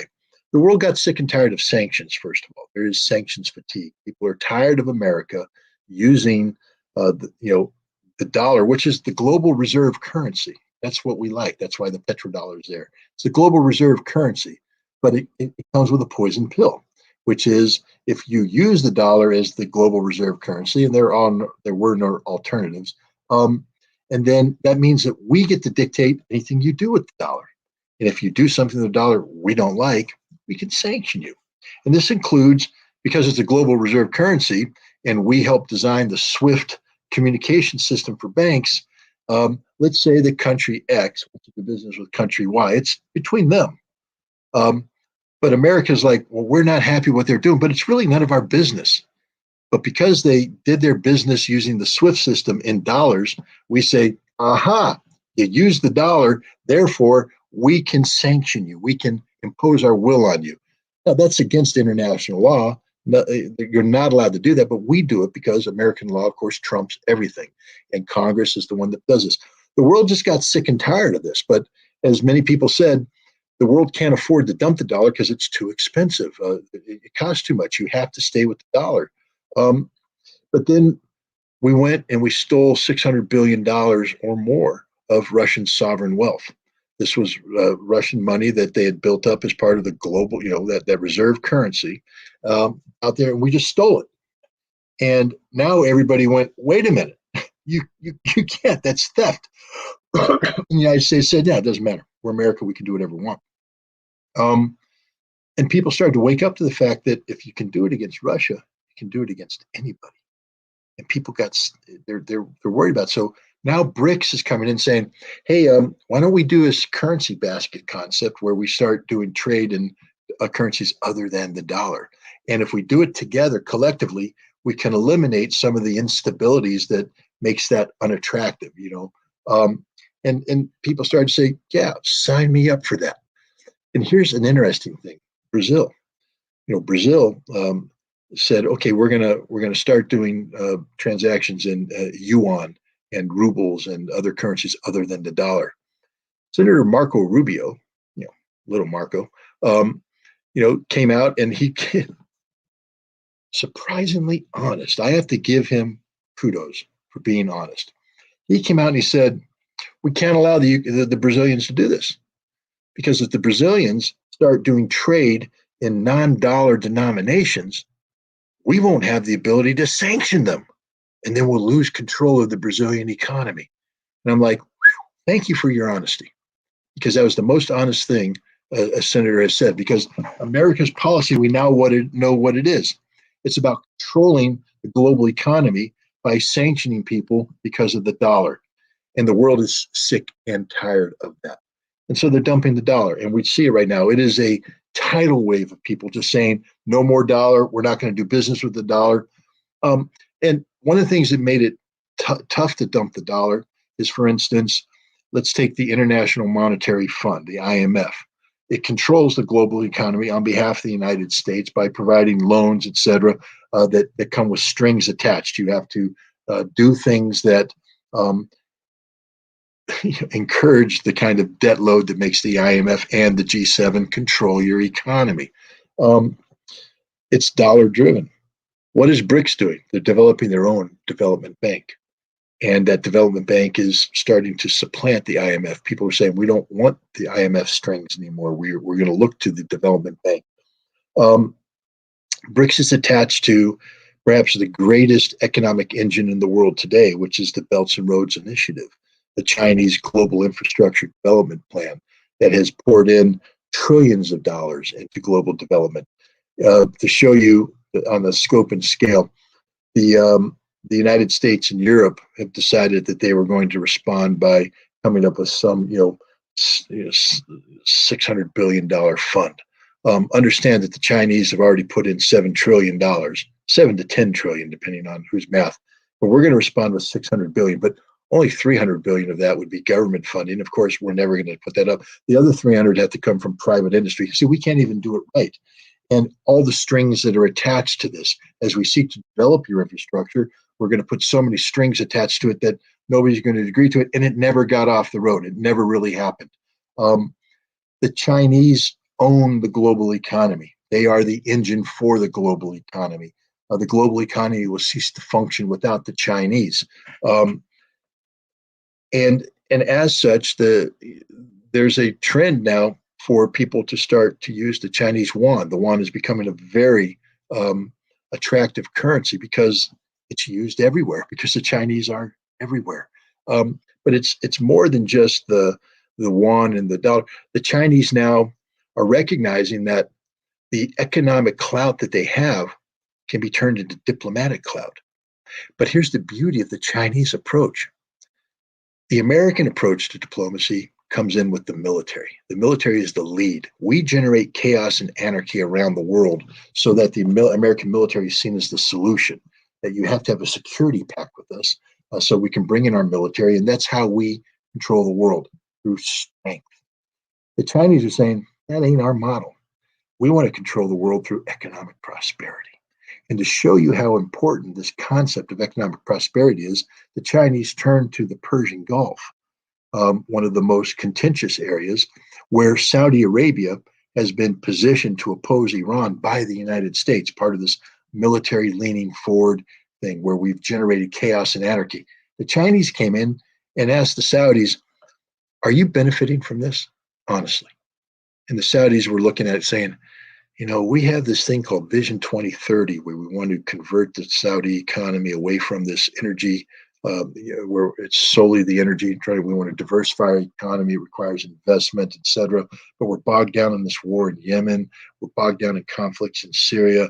And we have to spend a lot of money to oppose Iran. And we can't do 2030 anymore. It's not going to happen unless we change the way we do business. And the Chinese said, why don't we work to make peace with Iran? Why don't we normalize relations, have rapprochement? And so now we can solve the war in Yemen, we can solve the conflict in Syria, and you don't have to spend hundreds of billions of dollars building up a military to fight Iran anymore. Instead, you guys can coordinate on energy policy and a joint effort to invest in the Eurasian Economic Union, this new Eurasian economic engine that China and Russia and India are starting to promote. And the amazing thing is the Saudis and the Iranians went, sounds like a plan. Sounds like a plan. And they dumped America. Saudi Arabia has dumped America like the bad habit we are. America doesn't know what to do with the Saudis right now. Because normally the way we built up Saudi Arabia was through Aramco. And we got the Saudis to overdevelop their oil fields. That's very expensive, by the way. And you overdevelop it, then you maintain excess production capacity, which is very expensive, by the way. Why? So America could pick up the phone and say, we need cheaper oil, produce more. And instead of the Saudis going, well, that's not in our interest because that drives oil prices down and we lose money. We said, but we guarantee your security. Remember that security focus? And the Saudis went, we'll do it. Or now they're producing that excess oil. They're starting to get income because of oil price. We need you to stop producing oil because we need to promote American oil. Well, wait a minute. We're Saudi oil producers. Why do we want to create conditions that are conducive to American exporting of oil? Because America said so. That's part of our security arrangement. The Saudis went, gotcha. They're done playing that game. The Saudis are now working with the Russians to set oil production quotas to reduce the production of oil at a time when America is screaming to increase the production of oil. They don't care about America anymore. They're done with us. We are a bad habit that they're happy to flush down the toilet of life. And this is because of China, the Chinese approach, the diplomatic approach. I don't know if it can work elsewhere. China is talking about helping resolve the Israeli-Palestinian conflict. Wow, that would be interesting. They'll do a better job than America because America is not an impartial middleman. America is always pro-Israeli. Therefore, there is no real peace prospects when America is involved in the negotiations. China doesn't have a horse in this race. China's job is to promote stability because stability is the best medium in which economic activity takes place. Predictability, the lack of violence, the lack of chaos, so you can project years ahead, not worried about it all collapsing because of a war. That's what the Chinese want, and the world's waking up to that. And the vehicle for this is BRICS. Everybody wants to join BRICS, and that's the future. It's exciting. It's wonderful. Even Emmanuel Macron is looking at the handwriting on the wall and said, "Hey, I like to do this BRICS things too." The problem is he's trapped because of the stupidity of this policy vis-a-vis Ukraine. But eventually, all of Europe's going to have to turn to China for economic development because the Americans, we don't have a plan. The only thing we offer is war, is violence, is death, is destruction. And the world's starting to reject that. I'm not saying that China is perfect. I'm not saying everything the Chinese do turns out to be gold. They have their own motivations. They have their interests. They make mistakes, but generally speaking, the Chinese approach is one that promotes economic prosperity over wars and destruction. The American approach is about war. The Chinese approach is about. So I think I forget who said it, but it was very clever. So I'm going to paraphrase it. But the Chinese want to build ports. America wants to bomb ports, and that's the difference between the two approaches. Right. There's been memes shared around on the internet because China has a agreement with Iraq to build over 1,000 schools, and the meme that went around of the United States literally bombing the schools in Iraq during the invasion, and of course China now building them back. And the same can be said about Laos, and the Belt and Road Initiative now has the high-speed rail because of China, and China assisted Laos in demining those explosives that were planted by the United States in that horrific war. So, I mean, what's so ironic about this? If the Saudi Arabia example isn't mind-blowing enough, even having whatever you think, I mean, I have a lot of opinions about Macron. 100% of them are negative, but at the same time, it's like when you have someone like Emmanuel Macron, almost uh, like some may think, oh, he's duplicitous. He just wants to sit in. Maybe he's like spy. If you want to, you can go that cynical route. But I think the reality is that Macron is in a very unique position in that he's probably one of the least popular leaders in Europe, and the French people have showed as much how unpopular he really is. And at the same time, I think because of his particular circumstances as kind of like this child, like banker's child, like he literally is showing just how fragile the West is, despite how much, like even now, right? There's high level officials, Chinese officials. They're going all around Europe right now, talking about cooperation. France, Germany. But even as they do that, these European officials are saying we need to de-risk. And you even hear Brussels. I was in Brussels recently. There's a Huawei store. It may no longer be a Huawei store in Brussels very soon because they're looking to actually sanction Huawei, as the United States has done.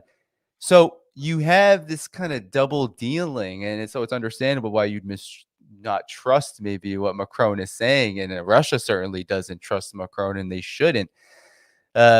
But at the same time, I think just him wanting to be part of BRICS, as he, like in April, signaled that he wanted to be strategically independent or autonomous from U.S. policy on China. I think it just shows how fragile this whole this whole war aim that the United States has in NATO has with China and Russia is that eventually the SHIT hits the fan and China has 145 countries sign on to the Belt and Road Initiative. Russia, by way of this conflict, is kind of now the leader of de-dollarization. I mean, these things really do matter. And Yep. I think these leaders, these so-called Western leaders, are kind of they're very aware of this, I believe. Well, Macron definitely is aware of it. He understands the fragility of France's situation. It's interesting. Even Germany. I mean, the Chinese premier traveled to Germany to meet with Scholz, his first trip abroad after being selected as the premier. And Germany has, of course, on the eve. Timing is everything, I tell you. And the Germans have just published their new national security strategy document, which lists China. Now, let me see if I can get this right.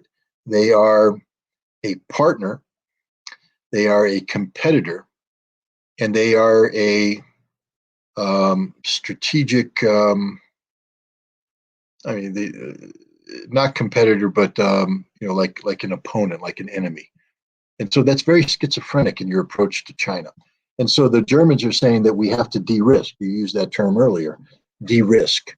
And they're putting a lot of weight behind it. You hear them politically say this. It's not that we're delinking, decoupling, it's de-risking. We can't afford to be too dependent upon China.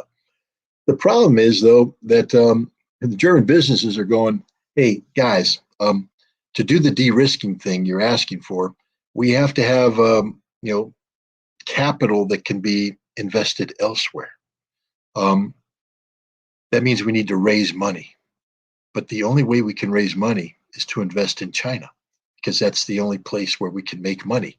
We can't make money anywhere else because of high energy costs, high employment costs, because of your stupid policies.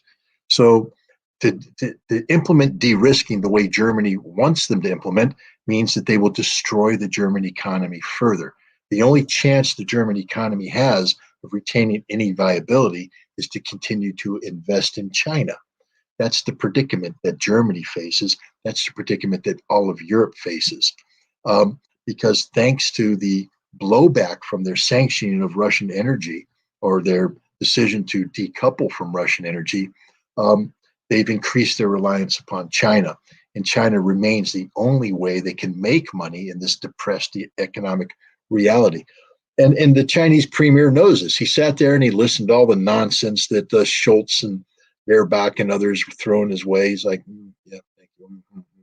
Okay, now I'm going to go talk to the real leaders. And he went and talked to all the business leaders who are saying, yeah, we're doubling down on our Chinese investments. That's the only way we can make money.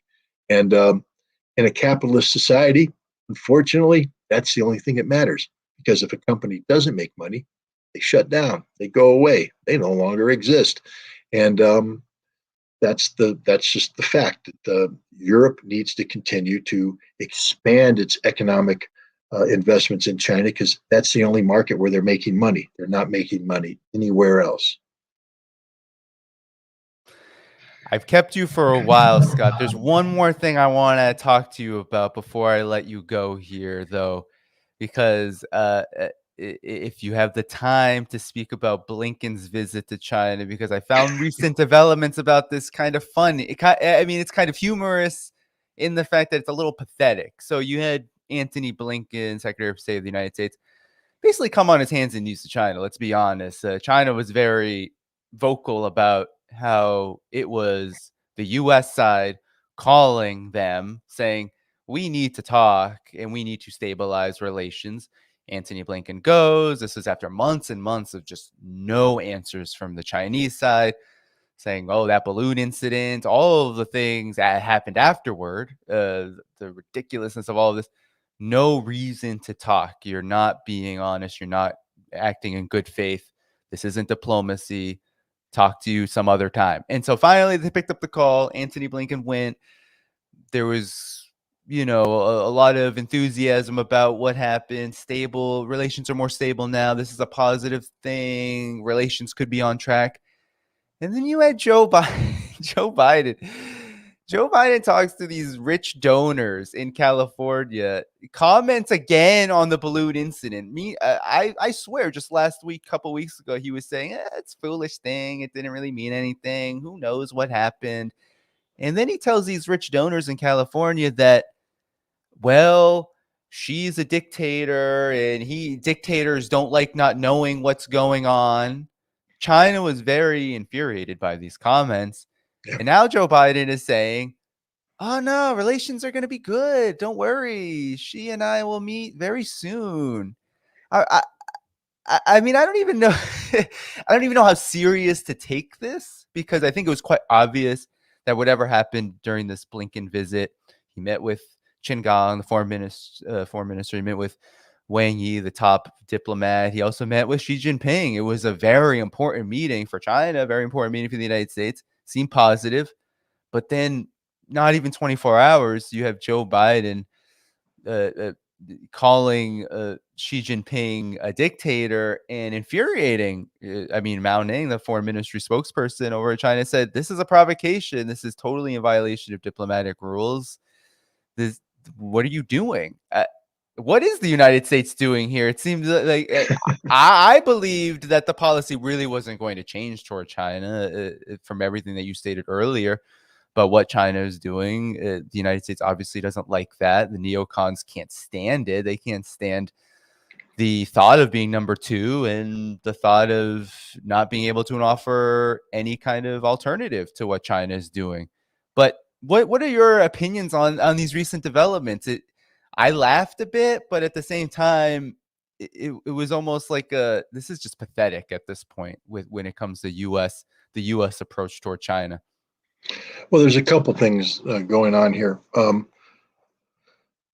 First of all, let's talk about Taiwan for a second, because that's a key component. One of the things that Blinken articulated loudly is that the United States is not supporting Taiwanese independence.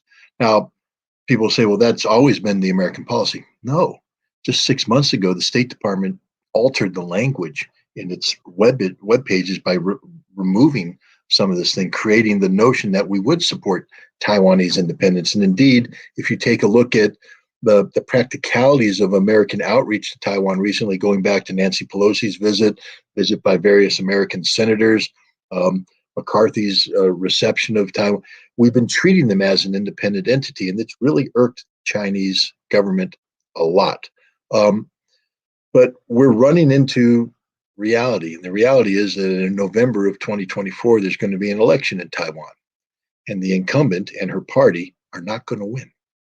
The Kuomintang's going to win. And the Kuomintang is taking a totally different policy approach, one that is more receptive of discussions and dialogue with the communist Chinese about the peaceful reintegration of the two. Not necessarily saying that they're ready to be totally absorbed, but that they want to work closely with the Chinese. It's a different trajectory altogether. And this means that Joe Biden is reflecting on the fact that if the Kuomintang wins and America is just doubled down on supporting this the incumbent, we're going to be left out to dry. We're not going to be able to leverage. We put our eggs in the wrong basket.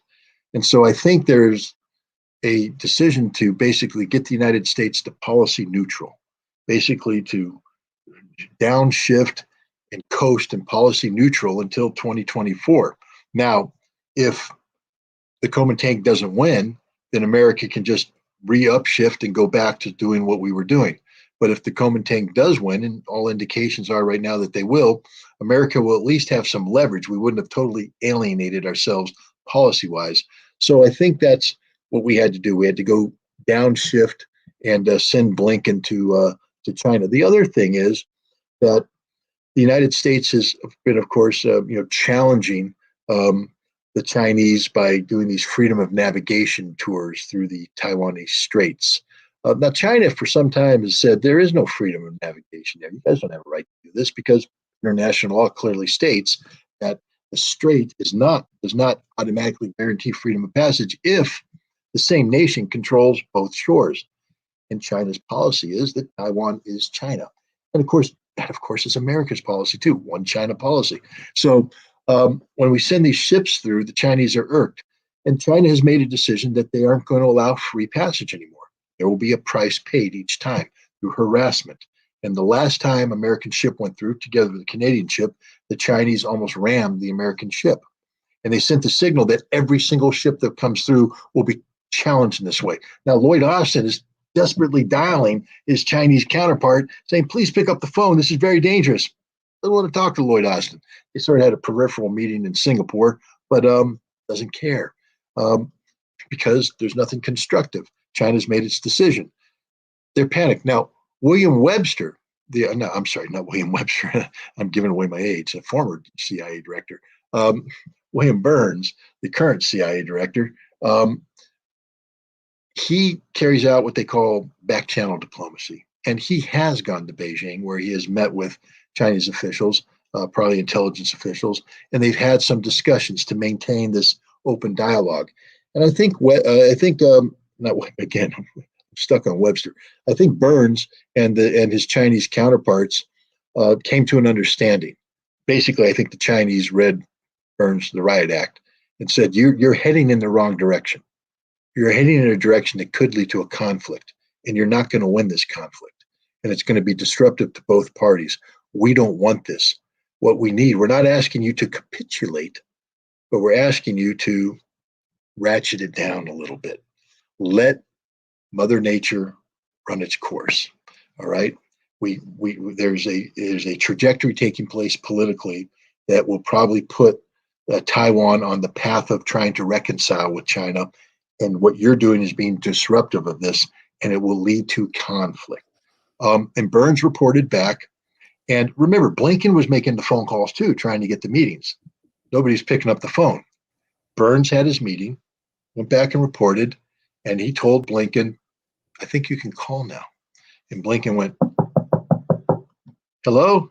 And a Chinese voice answered, hello, Tony, you want to come visit? Yeah, come on in.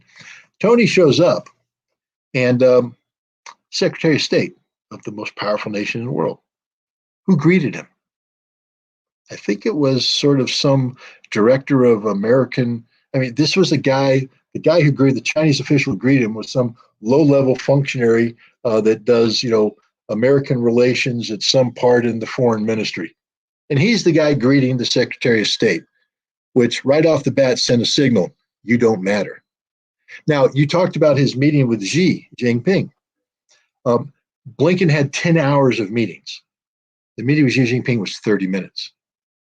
To get to Xi Jinping, Blinken had to be humiliated every step of the way, going from one meeting to the next meeting to the next meeting to the next meeting, where he was read the Riot Act each time about how bad American policy is. Now, Blinken is, of course, putting a good face on it. Well, America still believes in human rights. And of course, we're not really doing this. But he was told the whole time, lecture, boom, boom, boom. And by the time he got to Xi Jinping, it was just 100% lecture. He was on receive mode only. And that's it. And then when it was done, there was no joint press conference. The Chinese just dumped him. And Blinken was left trying to explain his trip to the world through a thing. That's okay. The Chinese didn't care because the Chinese made their point. They said, you had to pay the penance because you guys have been doing stupid things and saying stupid things. You paid the penance. Now let's go back and let's begin the process of working together constructively. And everything was on the right track until old senile Joe went to his fundraiser and talked about Xi Jinping being a dictator and insulting him about not knowing about the balloon. And we've gone back to square one now because the Chinese are saying, you guys America can't be treated seriously. We did what you wanted. We let you come in. You went through the cleansing process, and we were on track to have constructive relations. And then your idiot president opens his mouth and insults our leader. America has a problem, and the problem resides at 1600 Pennsylvania Avenue. This is a man, and I'm not going to pick on his physical stuff. I'm going to be 62 next month, and I will make fun of no person who stumbles because I stumble. I'm not going to make fun of anybody who can no longer do what they used to be able to do. I can't. I'm getting old. It's just the reality of life. Body don't work the way it used to. That's okay. Seymour Hersh, good friend of mine, known him for 25 years, 85 years old. The dude plays tennis every single day or golf. He's 85. He can beat me. If I went on the tennis court, he would crush me. 85-year-old. He can beat me golfing too.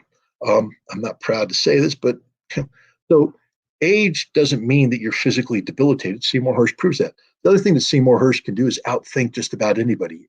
85. He's still producing outstanding journalistic products, etc.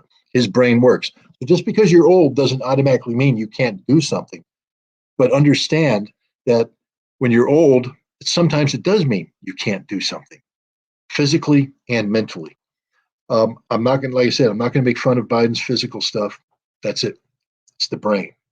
See, Franklin Delano Roosevelt proved that an American president doesn't have to be a stud to function. This man had polio. He had a bent and broken body, and yet he led America through the Depression and through the Second World War. So we could have stumbling Joe, and that wouldn't bother me. But we got to have thinking Joe. He can't think. This is a man who has lost the capacity to sustain normal mental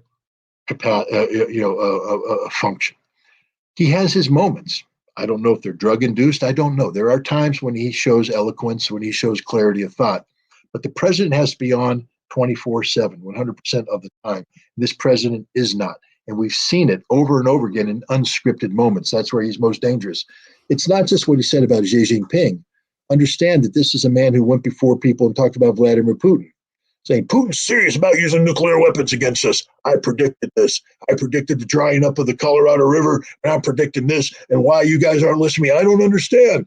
The man is just delusional, and he's hurting America's status. He's hurting the national security of the United States, and I think it's time for people to give serious thought to A, not letting him run for re-election again, and B, in the meantime, preventing the harm to the country, maybe starting to look at the 24th Amendment, because this man is a threat to the security of the United States of America. Well, another friend of the show, Cyrus Jansen, who just recently traveled to China, Shanghai, he said one of the biggest questions people asked him was, how could you let someone so obviously mentally unfit be president of the United States? I'm wondering. I'm Fair actually going to question. China next, in a week and a half for about 10 days. And I'm wondering if I'm going to get that same question because I mean, and what's so interesting about this administration too, maybe just to close, I know I've kept you for so long, but like the whole administration kind of operates in this way. It's quite astounding, actually. You mentioned the Shangri-La dialogue, and you mentioned how China's defense minister, Li, what's his last name? Li Shangfu. He didn't want to meet. He hasn't been answering calls. Well, there's a good reason for that. The United States actually has sanctions on him based upon 2000 arms sales with Russia conducted in 2018. And of course, China's furious about this. And I mean, it's just that kind of approach. This kind of like China's doing this, China's doing that. They're being so bad. They're not following the rules. They're not respecting freedom of navigation. All the things that you mentioned. And here you have an entire administration led by Joe Biden, essentially saying one thing, doing another, sometimes saying the same thing and doing the same thing as they're saying. And then other times, like what happened with Blinken, he goes there, oh, we want to stabilize things. Of course, with the very not so subtle jabs at China at the same time. But the spirit was, we want to stabilize relations. And then the next day, Biden says these things about Xi Jinping, and you have anonymous U.S. officials, probably in intelligence, probably within the administration. They're saying, "Oh, that wasn't on script. That wasn't supposed to happen." And yeah, we're very surprised by that. So when you have this, it's exactly as you said. It is. I mean, it's a real danger because this is the president of the United States who is the commander in chief and who has decision-making capacities that extend into, it's probably their most important role, into the military realm. I mean, this is a big part of their job.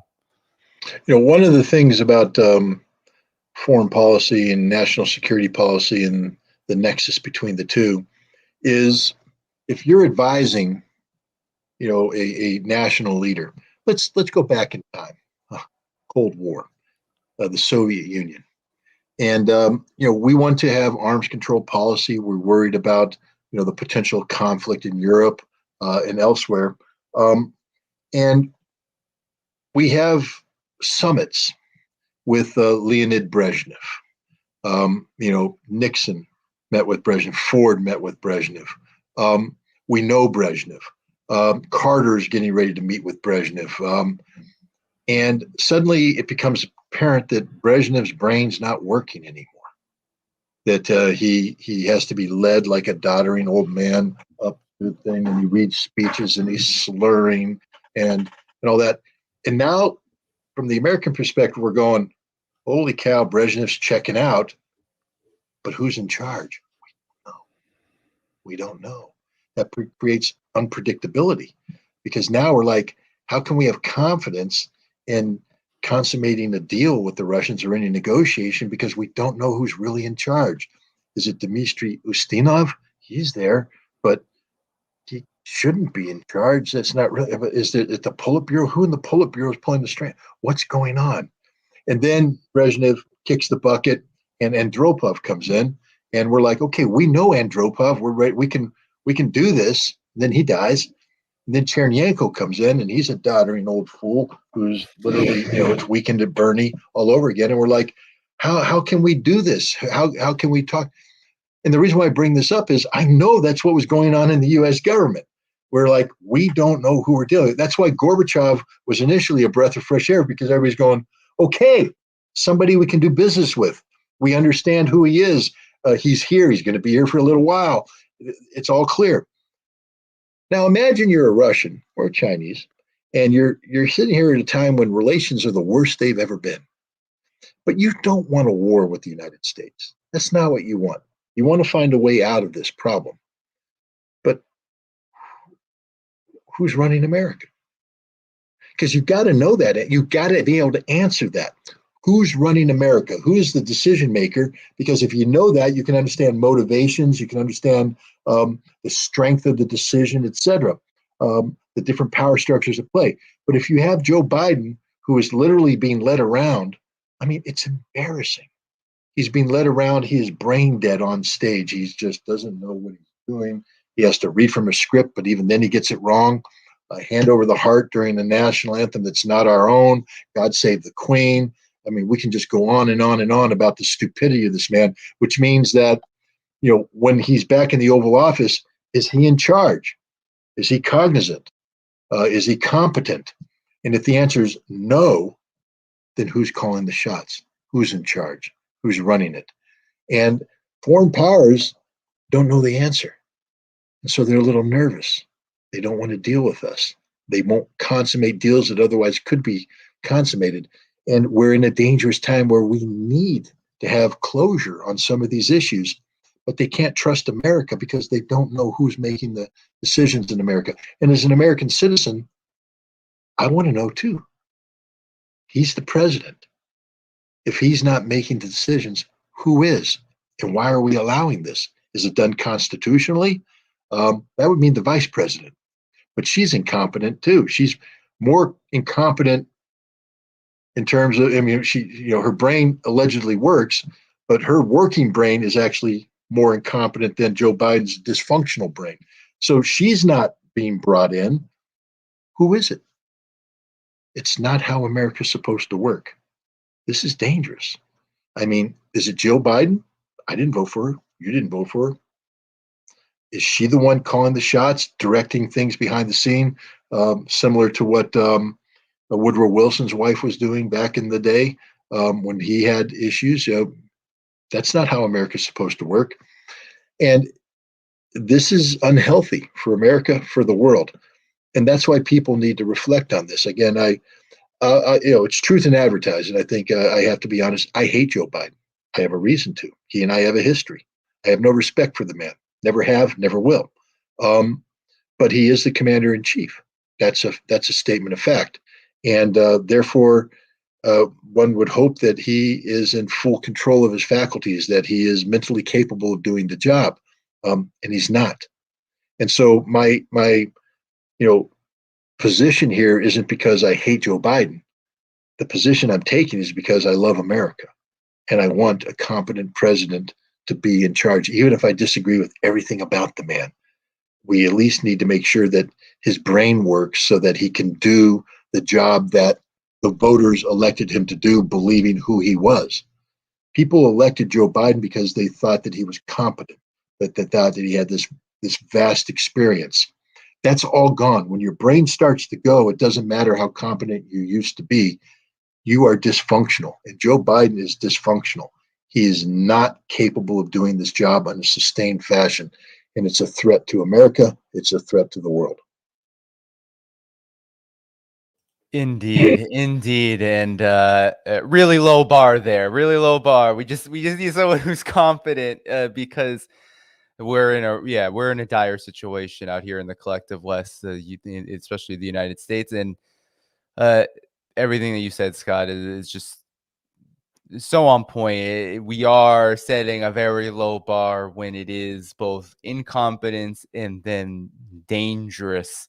Like the incompetency with the dangerousness of the policies. I mean, there's talk about hateable. I mean, Joe Biden, you have your personal history. Just growing up 30 years of a Biden America, right? from his early career to his to his presidency. It's all the same stuff, just war and all attacks on working people. It's been a nightmare, but at the same time, lots of hope, lots of things to look forward to as the world changes. And Scott, it's been really good to have you again. Everyone pick up his book on Clarity Press, Disarmament in the Time of Perestroika, Arms Control in the End of the Soviet Union. And we'll have to talk again soon. Everyone stick around. I got some announcements before I go. But Scott, it's been really great. Any final thoughts before you go? No, I just want to thank you for having me on, and you're doing what needs to happen. People may not agree with me; they may not agree with you, but what you're getting here is a different point of view, and you're getting it from people who are willing to engage in a debate, dialogue, and discussion about complicated issues. But you're not going to get this on mainstream media. You're not going to get this from the U.S. government. And if you don't have this, then we fail as a society. So I thank you for allowing me to come on. I'm sure there's some things I said that you're like, I'm not 100% with you there, Ritter. That's cool. Thank you for allowing me to say it. Thank you for allowing me to put it out there. And I hope that your audience listens to it. And maybe they're also going to do, I'm not too happy, but at least you heard it. At least you heard it. You heard me out. And now you'll do what I want everybody to do. If you disagree with me, to say why you disagree with me. Think about it, ruminate on it, develop your own position, and then you become the most dangerous thing in a democracy, an informed citizen, an informed voter. And that's what we need. We need informed voters. So I hope that I generated some discussion, some debate, some dialogue out there. I hope people question what I say, go out to try and do their research to check the facts. That's the process we all need to be involved in. And I thank you, Danny, for letting me be a part of that process here tonight with you. Of course, and we all know too well that there are pretty powerful forces trying to stop that process. You have been banned on Twitter. Friend of the show, Mike Jones of IRO Gray, taken off of YouTube. All of his incredible documentary work, his work out in Russia, out in Donbass, just deleted off of YouTube. This is the environment we are in, so we definitely have to have these kind of discussions. We have to give voices who are suppressed somewhere to go, even if it's a smaller avenue, but we've got to create it. So of course, Scott, it's great to have you on again, and I'll talk to you again soon. Okay, thanks, and safe trips to China. Yes, I'm very excited, and loved hearing your take on Russia. And we'll have to maybe talk more travels in a future episode. Take care. Okay. Well, thanks. Thanks, Dan. Bye-bye. Bye. All right, everyone. That was a great conversation. So yes, I am going to China. I'm so excited. I was just in Europe.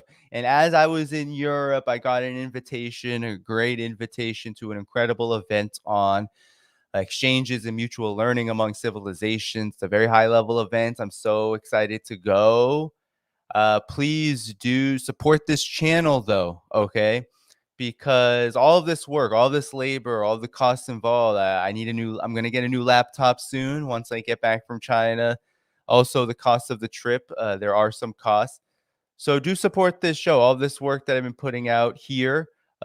Best way to support this work is on Patreon.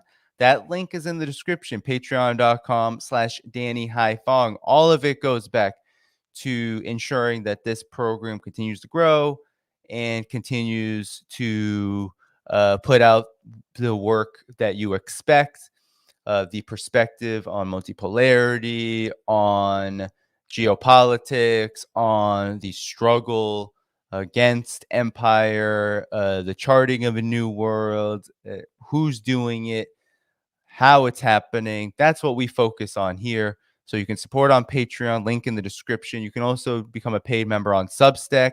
That link is in the description. You can subscribe there for free and get notifications because that's very important too. I do also publish articles periodically. It's been a little bit because of vacation, etc. So, but you can, of course, access all of that if you become a paid subscriber on Substack and become a free one. You get notifications of streams and other things. And also you can be a YouTube member. We have YouTube membership here. I saw some YouTube members here in the chat. So thank you to all of you YouTube members. I think I saw Cheryl and Valley. So thank you so much for your support. But again, Patreon is the best place to support. There's annual options. And with all of these perks, all of these subscriptions, you get early notifications. I do some subscriber only posts periodically. I do allow questions for guests. At this time with Scott, it was a little bit last minute for me to get prepared. I'm very jet lagged, so I wasn't able to prepare at this time to have him answer questions. But I do usually have questions being submitted to guests by subscribers, and I ask them. And so, for those who are Patreon subscribers, Substack, etc., you all know that that's what I do. So I do abide by that, and there are of course, other perks as well. But with that said, I wanted to also share another announcement. So a couple. Before I want to talk about one more thing. I know it's so late and I am super jet lagged. People are like, "You are jet lagged. You look tired." Yeah, I'm very. Honestly, I've been feeling like I want to go to bed every night at like 8 p.m. because my body thinks it's 2, 3, 4 a.m. So with that said, the last announcement I have is in a couple days, Saturday night, I will be on live with Xiang Yu, who is out in Taiwan doing his mandatory service. So we're going to get an inside Taiwan perspective, and he's going to be joined by Jingjing Li of CGTN, as well as her own Talk It Out with Jingjing Li show. She's actually been to Tibet recently, so we're going to get like a really good insider's perspective on Taiwan, Tibet, and then of course China. We're going to talk a lot about China relations, geopolitics, etc. Should be a really good stream. So Xiang Yu and Jingjing Li, that's what's on deck for Saturday night. Should be a really fun conversation. Both I consider friends. And I hope to actually connect with Jingjing Li when I'm in Beijing for the first 3 or 4 days of the trip that I'm going on. So stay tuned and be sure to check it out on Saturday. But with that said, with this China trip, it is 11 days. I leave June 30th to get there July 1st, and then I come back 10 days later. And it'll be a short trip. But at the same time, I've been to China before, so this is like my second time. I'm incredibly excited. I'll actually be able to go to Shanghai this time. Never been. So it's a really good opportunity. I will definitely take some video footage, post some vlogs, potentially go live if I have time.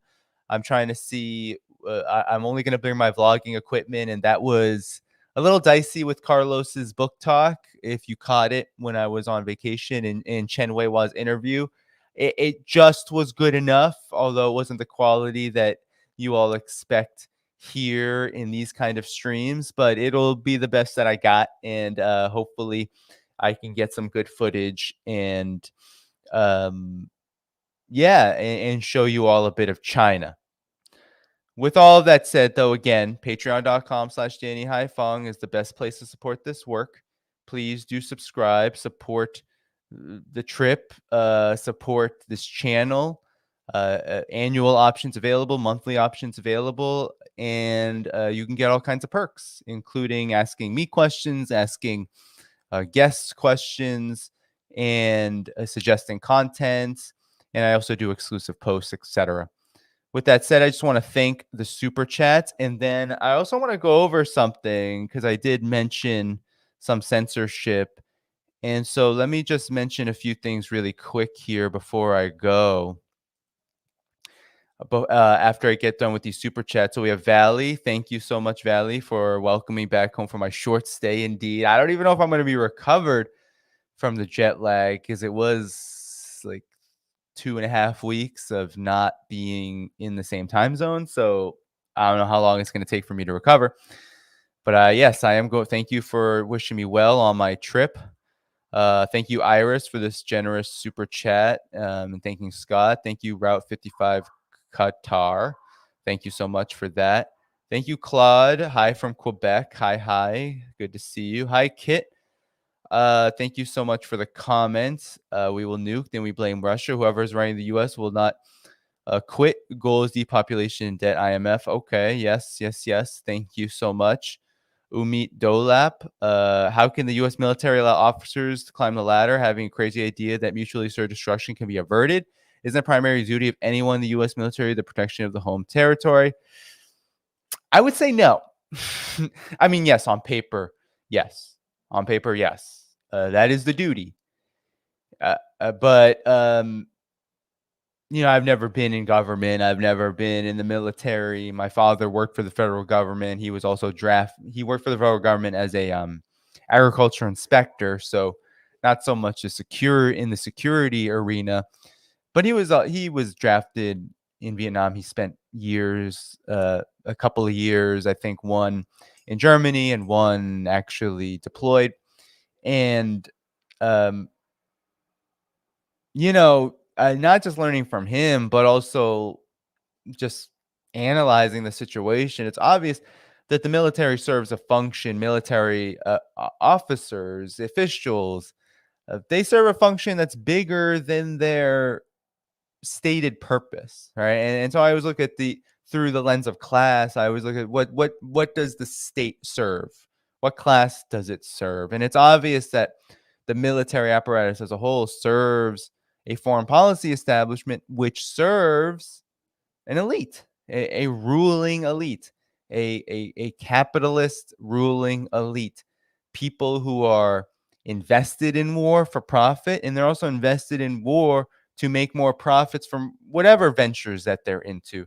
And geopolitical control and hegemony, it's a huge part of that. I mean, without political and military domination, how does the United States' economy remain as it is? It would fall like a house of cards tomorrow because, as Scott says, and as I've said many times on this channel, the conditions that this U.S. Corporate plutocracy, the conditions that it produces are just untenable. I mean, they're not fit for human life. So the only way you can maintain that is through war, and you have it domestically, but abroad it is most acute in its scale. It's huge in scale. 800 plus military bases, trillions of dollars, dozens and dozens and dozens of conflicts and interventions. I mean, this is the way of war. So thank you so much for that question. Scott Valley says, Scott, made you see Maverick, so I wanted to see the dog. Fortunately, we didn't hear Maverick today. Or fortunately, we didn't hear Maverick today. Thank you, Valley. AK Lee said, coming presidential election is going to be messy. No viable candidate. Vote for RFK Jr., someone mentally capable and competent. I'm going to disagree with you, AK. I really appreciate your super chat. To me, RFK Jr.'s position on Israel is just a no-go for me. I've actually been, because some people said, oh, COVID, oh, this, there's other things that I should disagree with RFK Jr. on.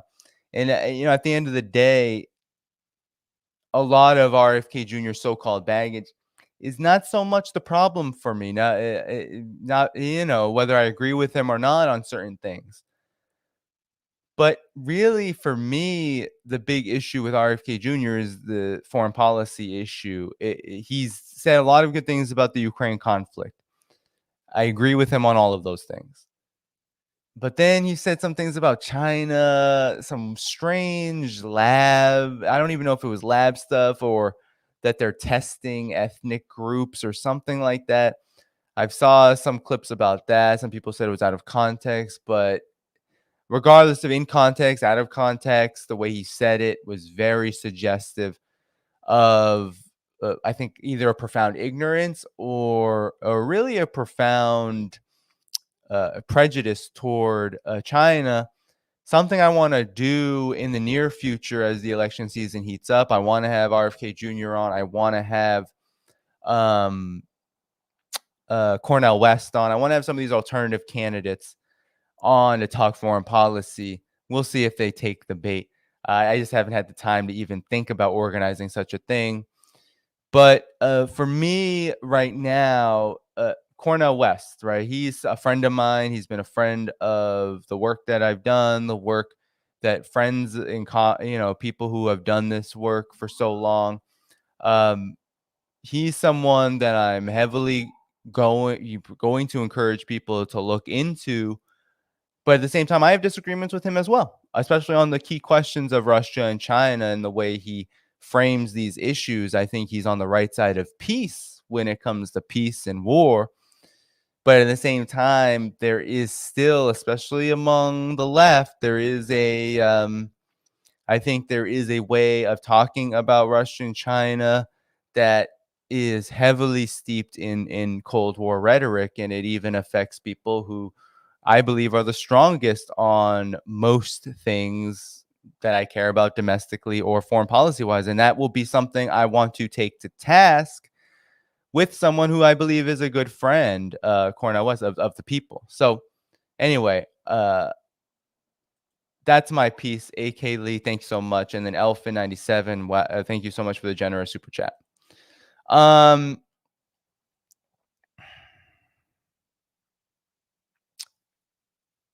So with that said, everybody, I just want to go over one more thing, give one more thing a plug. So as I mentioned earlier, and I'm definitely going to end after this. It's not going to be a long segment. But as I mentioned earlier, this is a really bad time for discussion, debate, opposition, especially to the Ukraine conflict. The conflict in Ukraine, NATO's war in Ukraine, the U.S. proxy war in Ukraine, let's call it for what it is.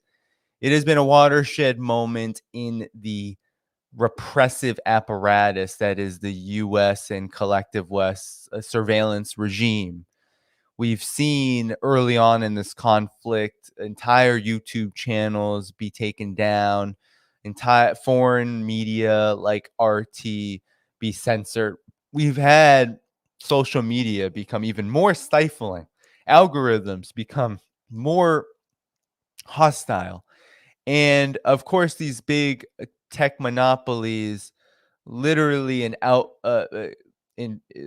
control the speech, control the conversations, the topics that we are able to speak about, looking for certain words, looking for certain framings, and especially when it comes to questioning the narrative of this conflict, the narrative that the U.S. and the collective West have peddled, which is that Russia's the aggressor, that Ukraine is a democracy, that Russia needs to be expelled. When we question these things, when we question the basis for this proxy war, there are consequences.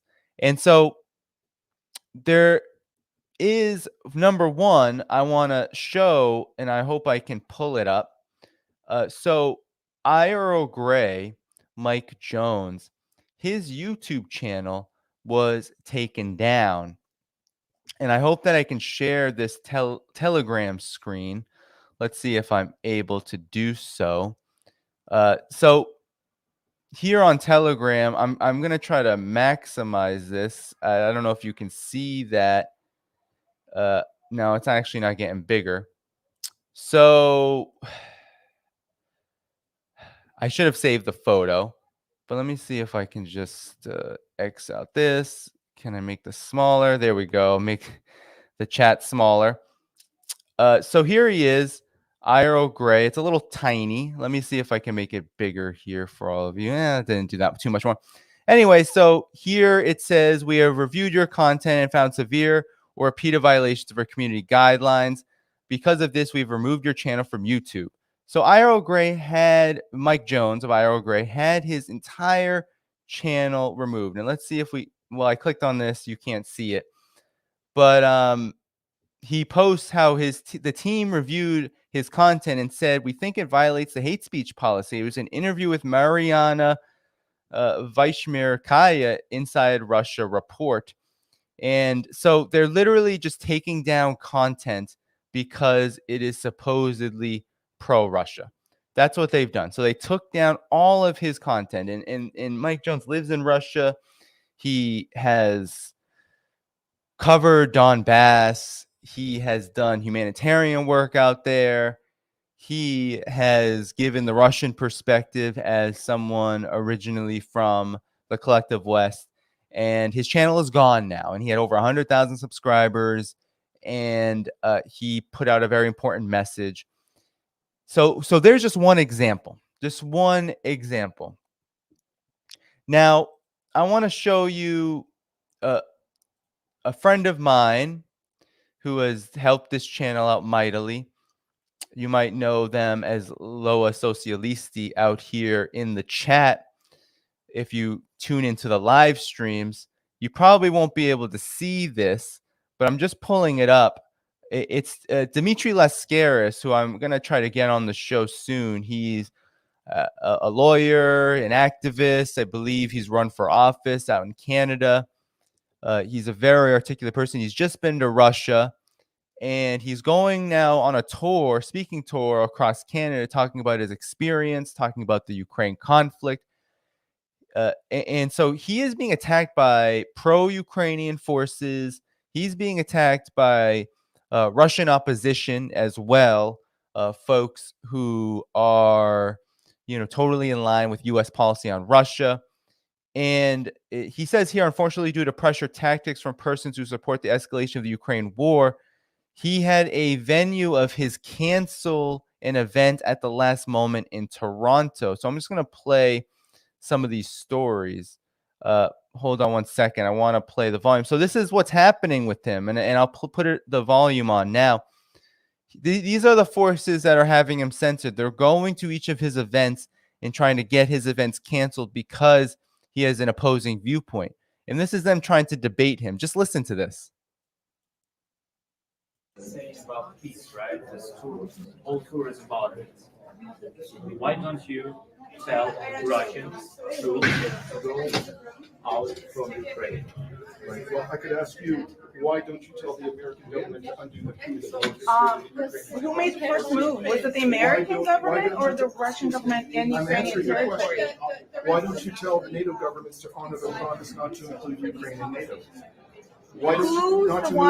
Who's the one killing innocent people? There are many problems. The Ukrainian government is also killing innocent people. Really? Who? Really? Who? This is the level of unseriousness of the pro-Ukraine contingent. These forces, these cancel culture warriors. This is what, who has Ukraine go? 10, more than 10,000, 15,000 plus. Forget about it now in this after this conflict. I mean, a lot of people have had to die. A lot of people fighting on the side of Donbass have had to die because of Ukraine's 8+ year assault on that region. And she's asking who exactly? Who's been the one killing innocents? Can't even acknowledge the facts that the United Nations and also that the collective West have acknowledged. But let's continue. The Donbass for 8 years. For 8 years. Okay, that's Russian propaganda right there, sir. Yes, it is. Just Russian propaganda. The truth. It's all Russian propaganda. If you say anything that dispels or challenges the lies, it's all Russian propaganda. So this is the level of analysis, and these are the same people that are canceling people like Dmitry Lascaris. But they're just trying to cancel him. Yes, it is. If you're about this, why all these people, Ukrainian people, can come here with our flag? Why are people leaving from Donbass here instead of from Donbass to Russia? Are you going to allow me to answer? No, I'm asking you. Why? You're not allowed.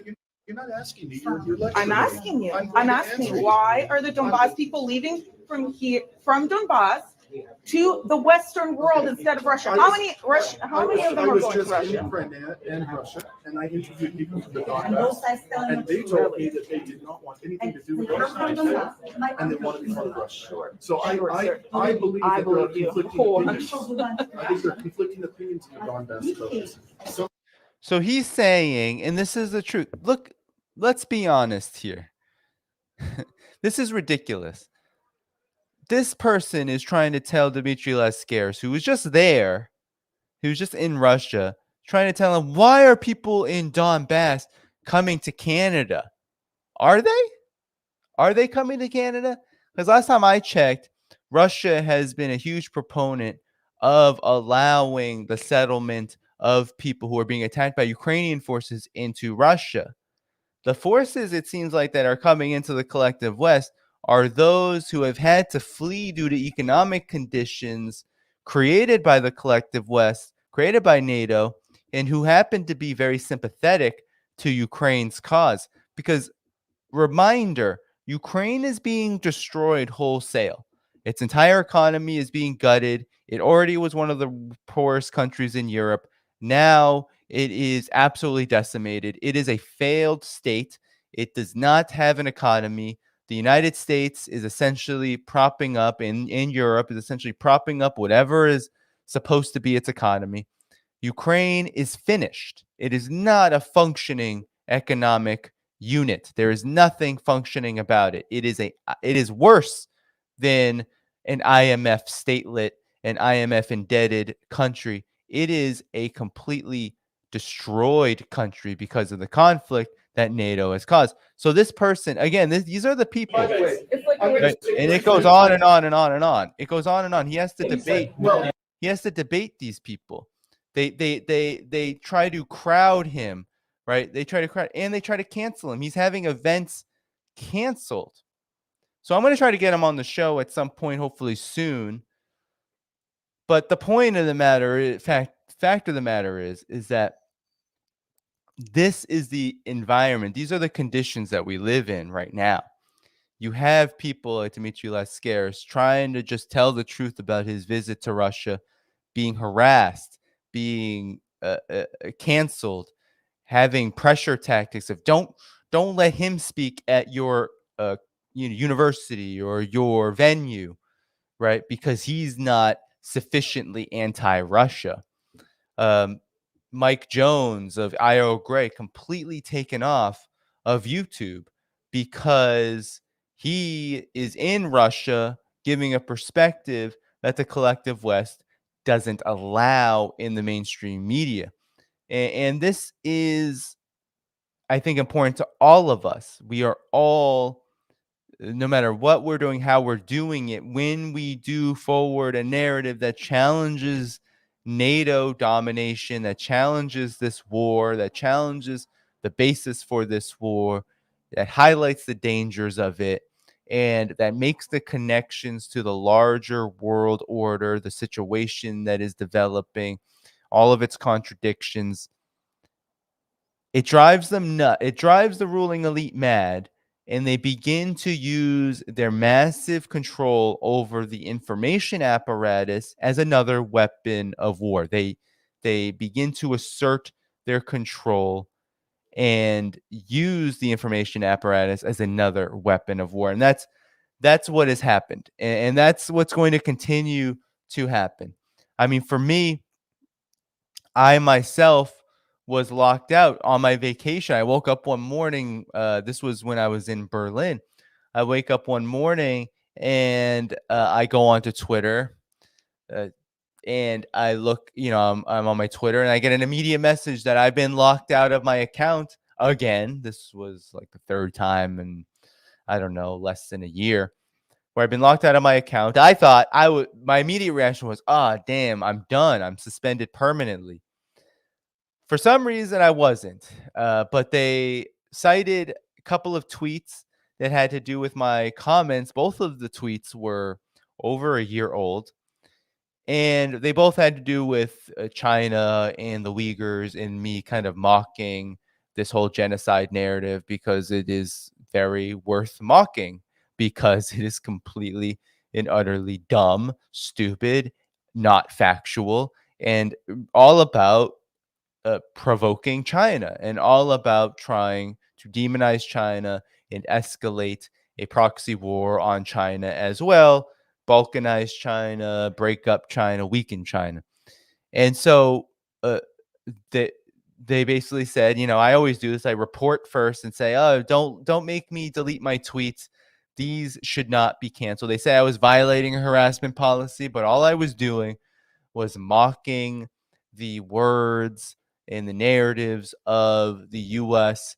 propaganda, foreign policy establishments, propaganda machinery. And they say I was harassing. I was violating the harassment policy. And so, I reported to Twitter. They never get back. They just don't get back. You can report that you're being wrongly targeted all you want, but you'll be waiting days and days and days and days. And for anybody who relies on social media as a platform to get out their work, days and days and days and days is a huge, not just like an inconvenience, but it really is just you kind of in a virtual jail in an information jail. So, I deleted the tweets. They're a couple of years old anyway. It's not that important to me. I literally give these opinions all of the time in many other venues. But it's just emblematic of what's going on here. What's going on is that it's not just the guns, the arms, it's not just the weaponry being sold to Ukraine. It's not just all of the billions upon billions upon billions of dollars being sent to Ukraine to train fascists, to train paramilitaries, to train these forces to destroy Donbass, to escalate a potential NATO-led nuclear war. It's not just that the United States and its so-called allies are waging economic war, are expanding militarily, are just making the world a more dangerous, destructive, and worse place. It's not just that. It's that they use every means at their disposal, including the information arena, including the information space, to solidify that control. And that's what makes propaganda, in the more abstract sense, information, the control of information, the media. It makes the control over it that much more important. And that's what is happening here. There's a consolidation, not just of a dangerous escalation against Russia, against China, against the entire global south, the multipolar world, but there's a consolidation of power and control over information, which only serves these objectives and also ensures that, as Scott Ritter and I were talking about, it ensures that with each and every subsequent conflict, we're almost resetting in terms of people's understanding of how this works in the collective West, people's understanding of how war works, of how geopolitics works, of how conflict works, of who and what and why are the interests involved. Why are the collective West governments, why is the U.S. so bent on escalating these conflicts. Well, we can't get that information out because these corporations that are heavily invested in these wars are not letting it happen. And so that's a really important quandary, a really important problem to bring up, to point out. It makes a huge difference in the way we do our work, and it has a huge impact on how effective we can be. And so this is more about, it's not a warning, it's not a lecture.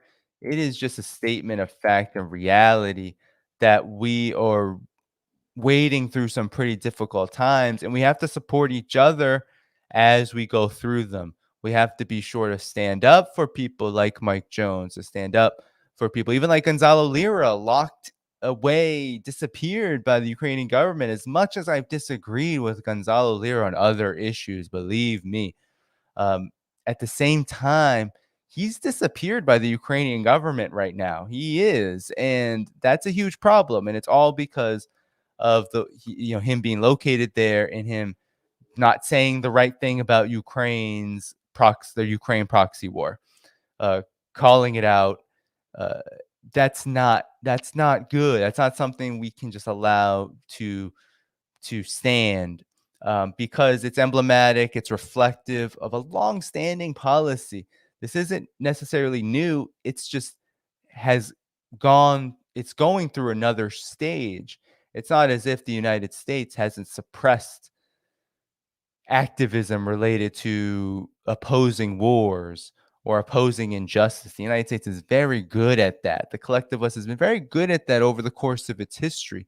Just look at the operations at the CIA, the FBI, the MI5 and 6, that these institutions, what they have done, especially during the Cold War period. They were heavy-handed in their tactics, to say the least, and they always targeted those who are fighting for a better world. So this isn't necessarily new, but it has gotten worse. It has become expanded, universalized. So anything that we say that is incorrect to them, that is potentially going to challenge the unruly and illegitimate rule of capital, of the neocons, of the foreign policy establishment, that is marked for censorship, deletion, disappearance, or worse, right? When it comes to this kill list that Ukraine has. I mean, this is how bad the situation has gotten. So, I have become more and more disgusted by forces like the China Watchers, the Drew Pavlovs, the pro-Ukraine streamer crowd, all of these folks.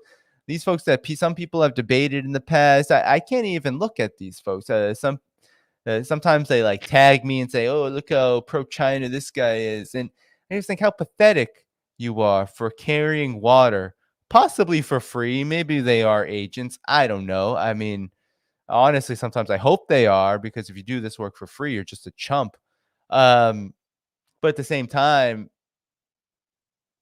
that's just pathetic, and honestly, what's most important here is that they're simply agents, whether overt or whether they are just doing the work for free, but they are serving this attack on anyone and anything, any narrative, any person that carries it forward, that says, no, we want real peace, and we want to hear the Russian side. We want to hear the Chinese side. We want to hear the side that has been maligned, that isn't that. Why is Russia involved in a conflict right now? Why is it waging a conflict? Why is it doing this? It didn't do it before. It hasn't done it before. Why is it doing it now? Why does it feel compelled, given that the United States wages a war, many wars, seemingly every single year of its existence? So all of this is to say that we need to be steadfast. We need to oppose this trend. We need to highlight it. I'm happy that Loa Socialisti shared this content with me. I hope Dimitri Lascaris will be on my program very soon as he goes on his tour. I've got kind of a time crunch as things lead up to my China trip. But nonetheless, I had to get that out there. And so, yeah, please do just support independent media as much as you can. Get the message out, share it. All of you have listened to the stream today. Just be sure that you remember these folks and do your part with however you can in making sure that this work is not erasable, right? Unerasable. With all that said, everybody, please do, of course, support my channel. I want to thank, if you're on this stream today, Gus, for becoming a Patreon subscriber. Salute to you. Salute to those who have given super chats. Mobius0, thank you for coming back. Are we going to get to the point where people get locked up or executed for even being neutral on China? I don't know. But it could get that bad. In a war situation, the United States has laws on the books, right? The Espionage Act, and it's had laws on the books in its history that in wartime scenarios, it can institute a kind of martial law, but a targeted law where it goes after people who are deemed to be supporting a hostile foreign power. That was all about that was what the Espionage Act was all about. And ironically, it was used on people like Julian Assange, and it could have been used on Edward Snowden, despite the fact that neither Julian Assange or Edward Snowden were collaborating, even if they were collaborating with Russia, which they were not.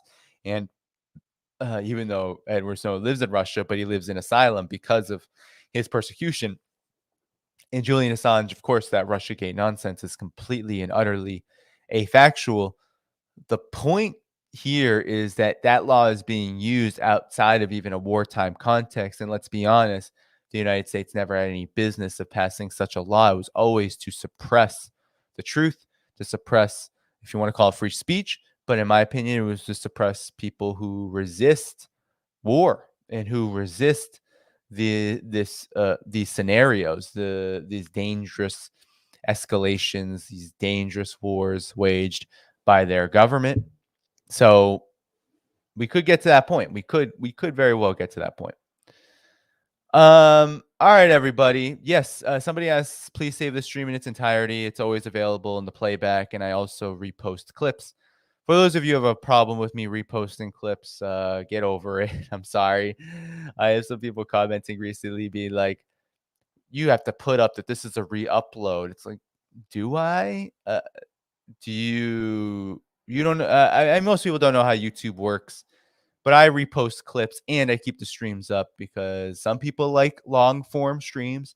Some people like shorter videos. Some people never watch the streams. Some people, you know, it's just not how it works. Some people watch the streams and won't watch the shorter form video. But I do both because gotta have a channel that kind of appeals to many different kinds of viewers. And so that's kind of how it works. Clips are easier to share. Yes. They get a different kind of audience. Not everyone likes to listen to streams as much as all of you do, which I really appreciate. And streaming is incredibly difficult work, so I can't do it every day. Some people do. A friend of the show, Garland Nixon, is almost a daily streamer. That's impressive work. Really impressive. Not something I can do. Loa Socialisti said to sign up for a webinar. I hope that you can click that link in the chat for July 4th. Oh, that's great. Celebrate July 4th if you're in the United States listening to Dimitri. I'll be in China. Hopefully doing some cool things on July 4th. Hopefully showing you guys as well. So, with all of that said, somebody said Garland Nixon's an impulsive streamer. More power to Garland for his dedication. But with all that said, everybody, I'm going to head out. Please do, before you go, hit that like button if you haven't already. Subscribe. Always hit the notification bell on all videos every time you can. It's great. Hit that join button, become a YouTube member. But the best way to support this show is on Patreon. So annually, monthly, however you want. Patreon.com/DannyHaiphong. It's the best way to support me. You get a lot of perks. And you get the joy of supporting independent media while it is here. And then lastly, everybody,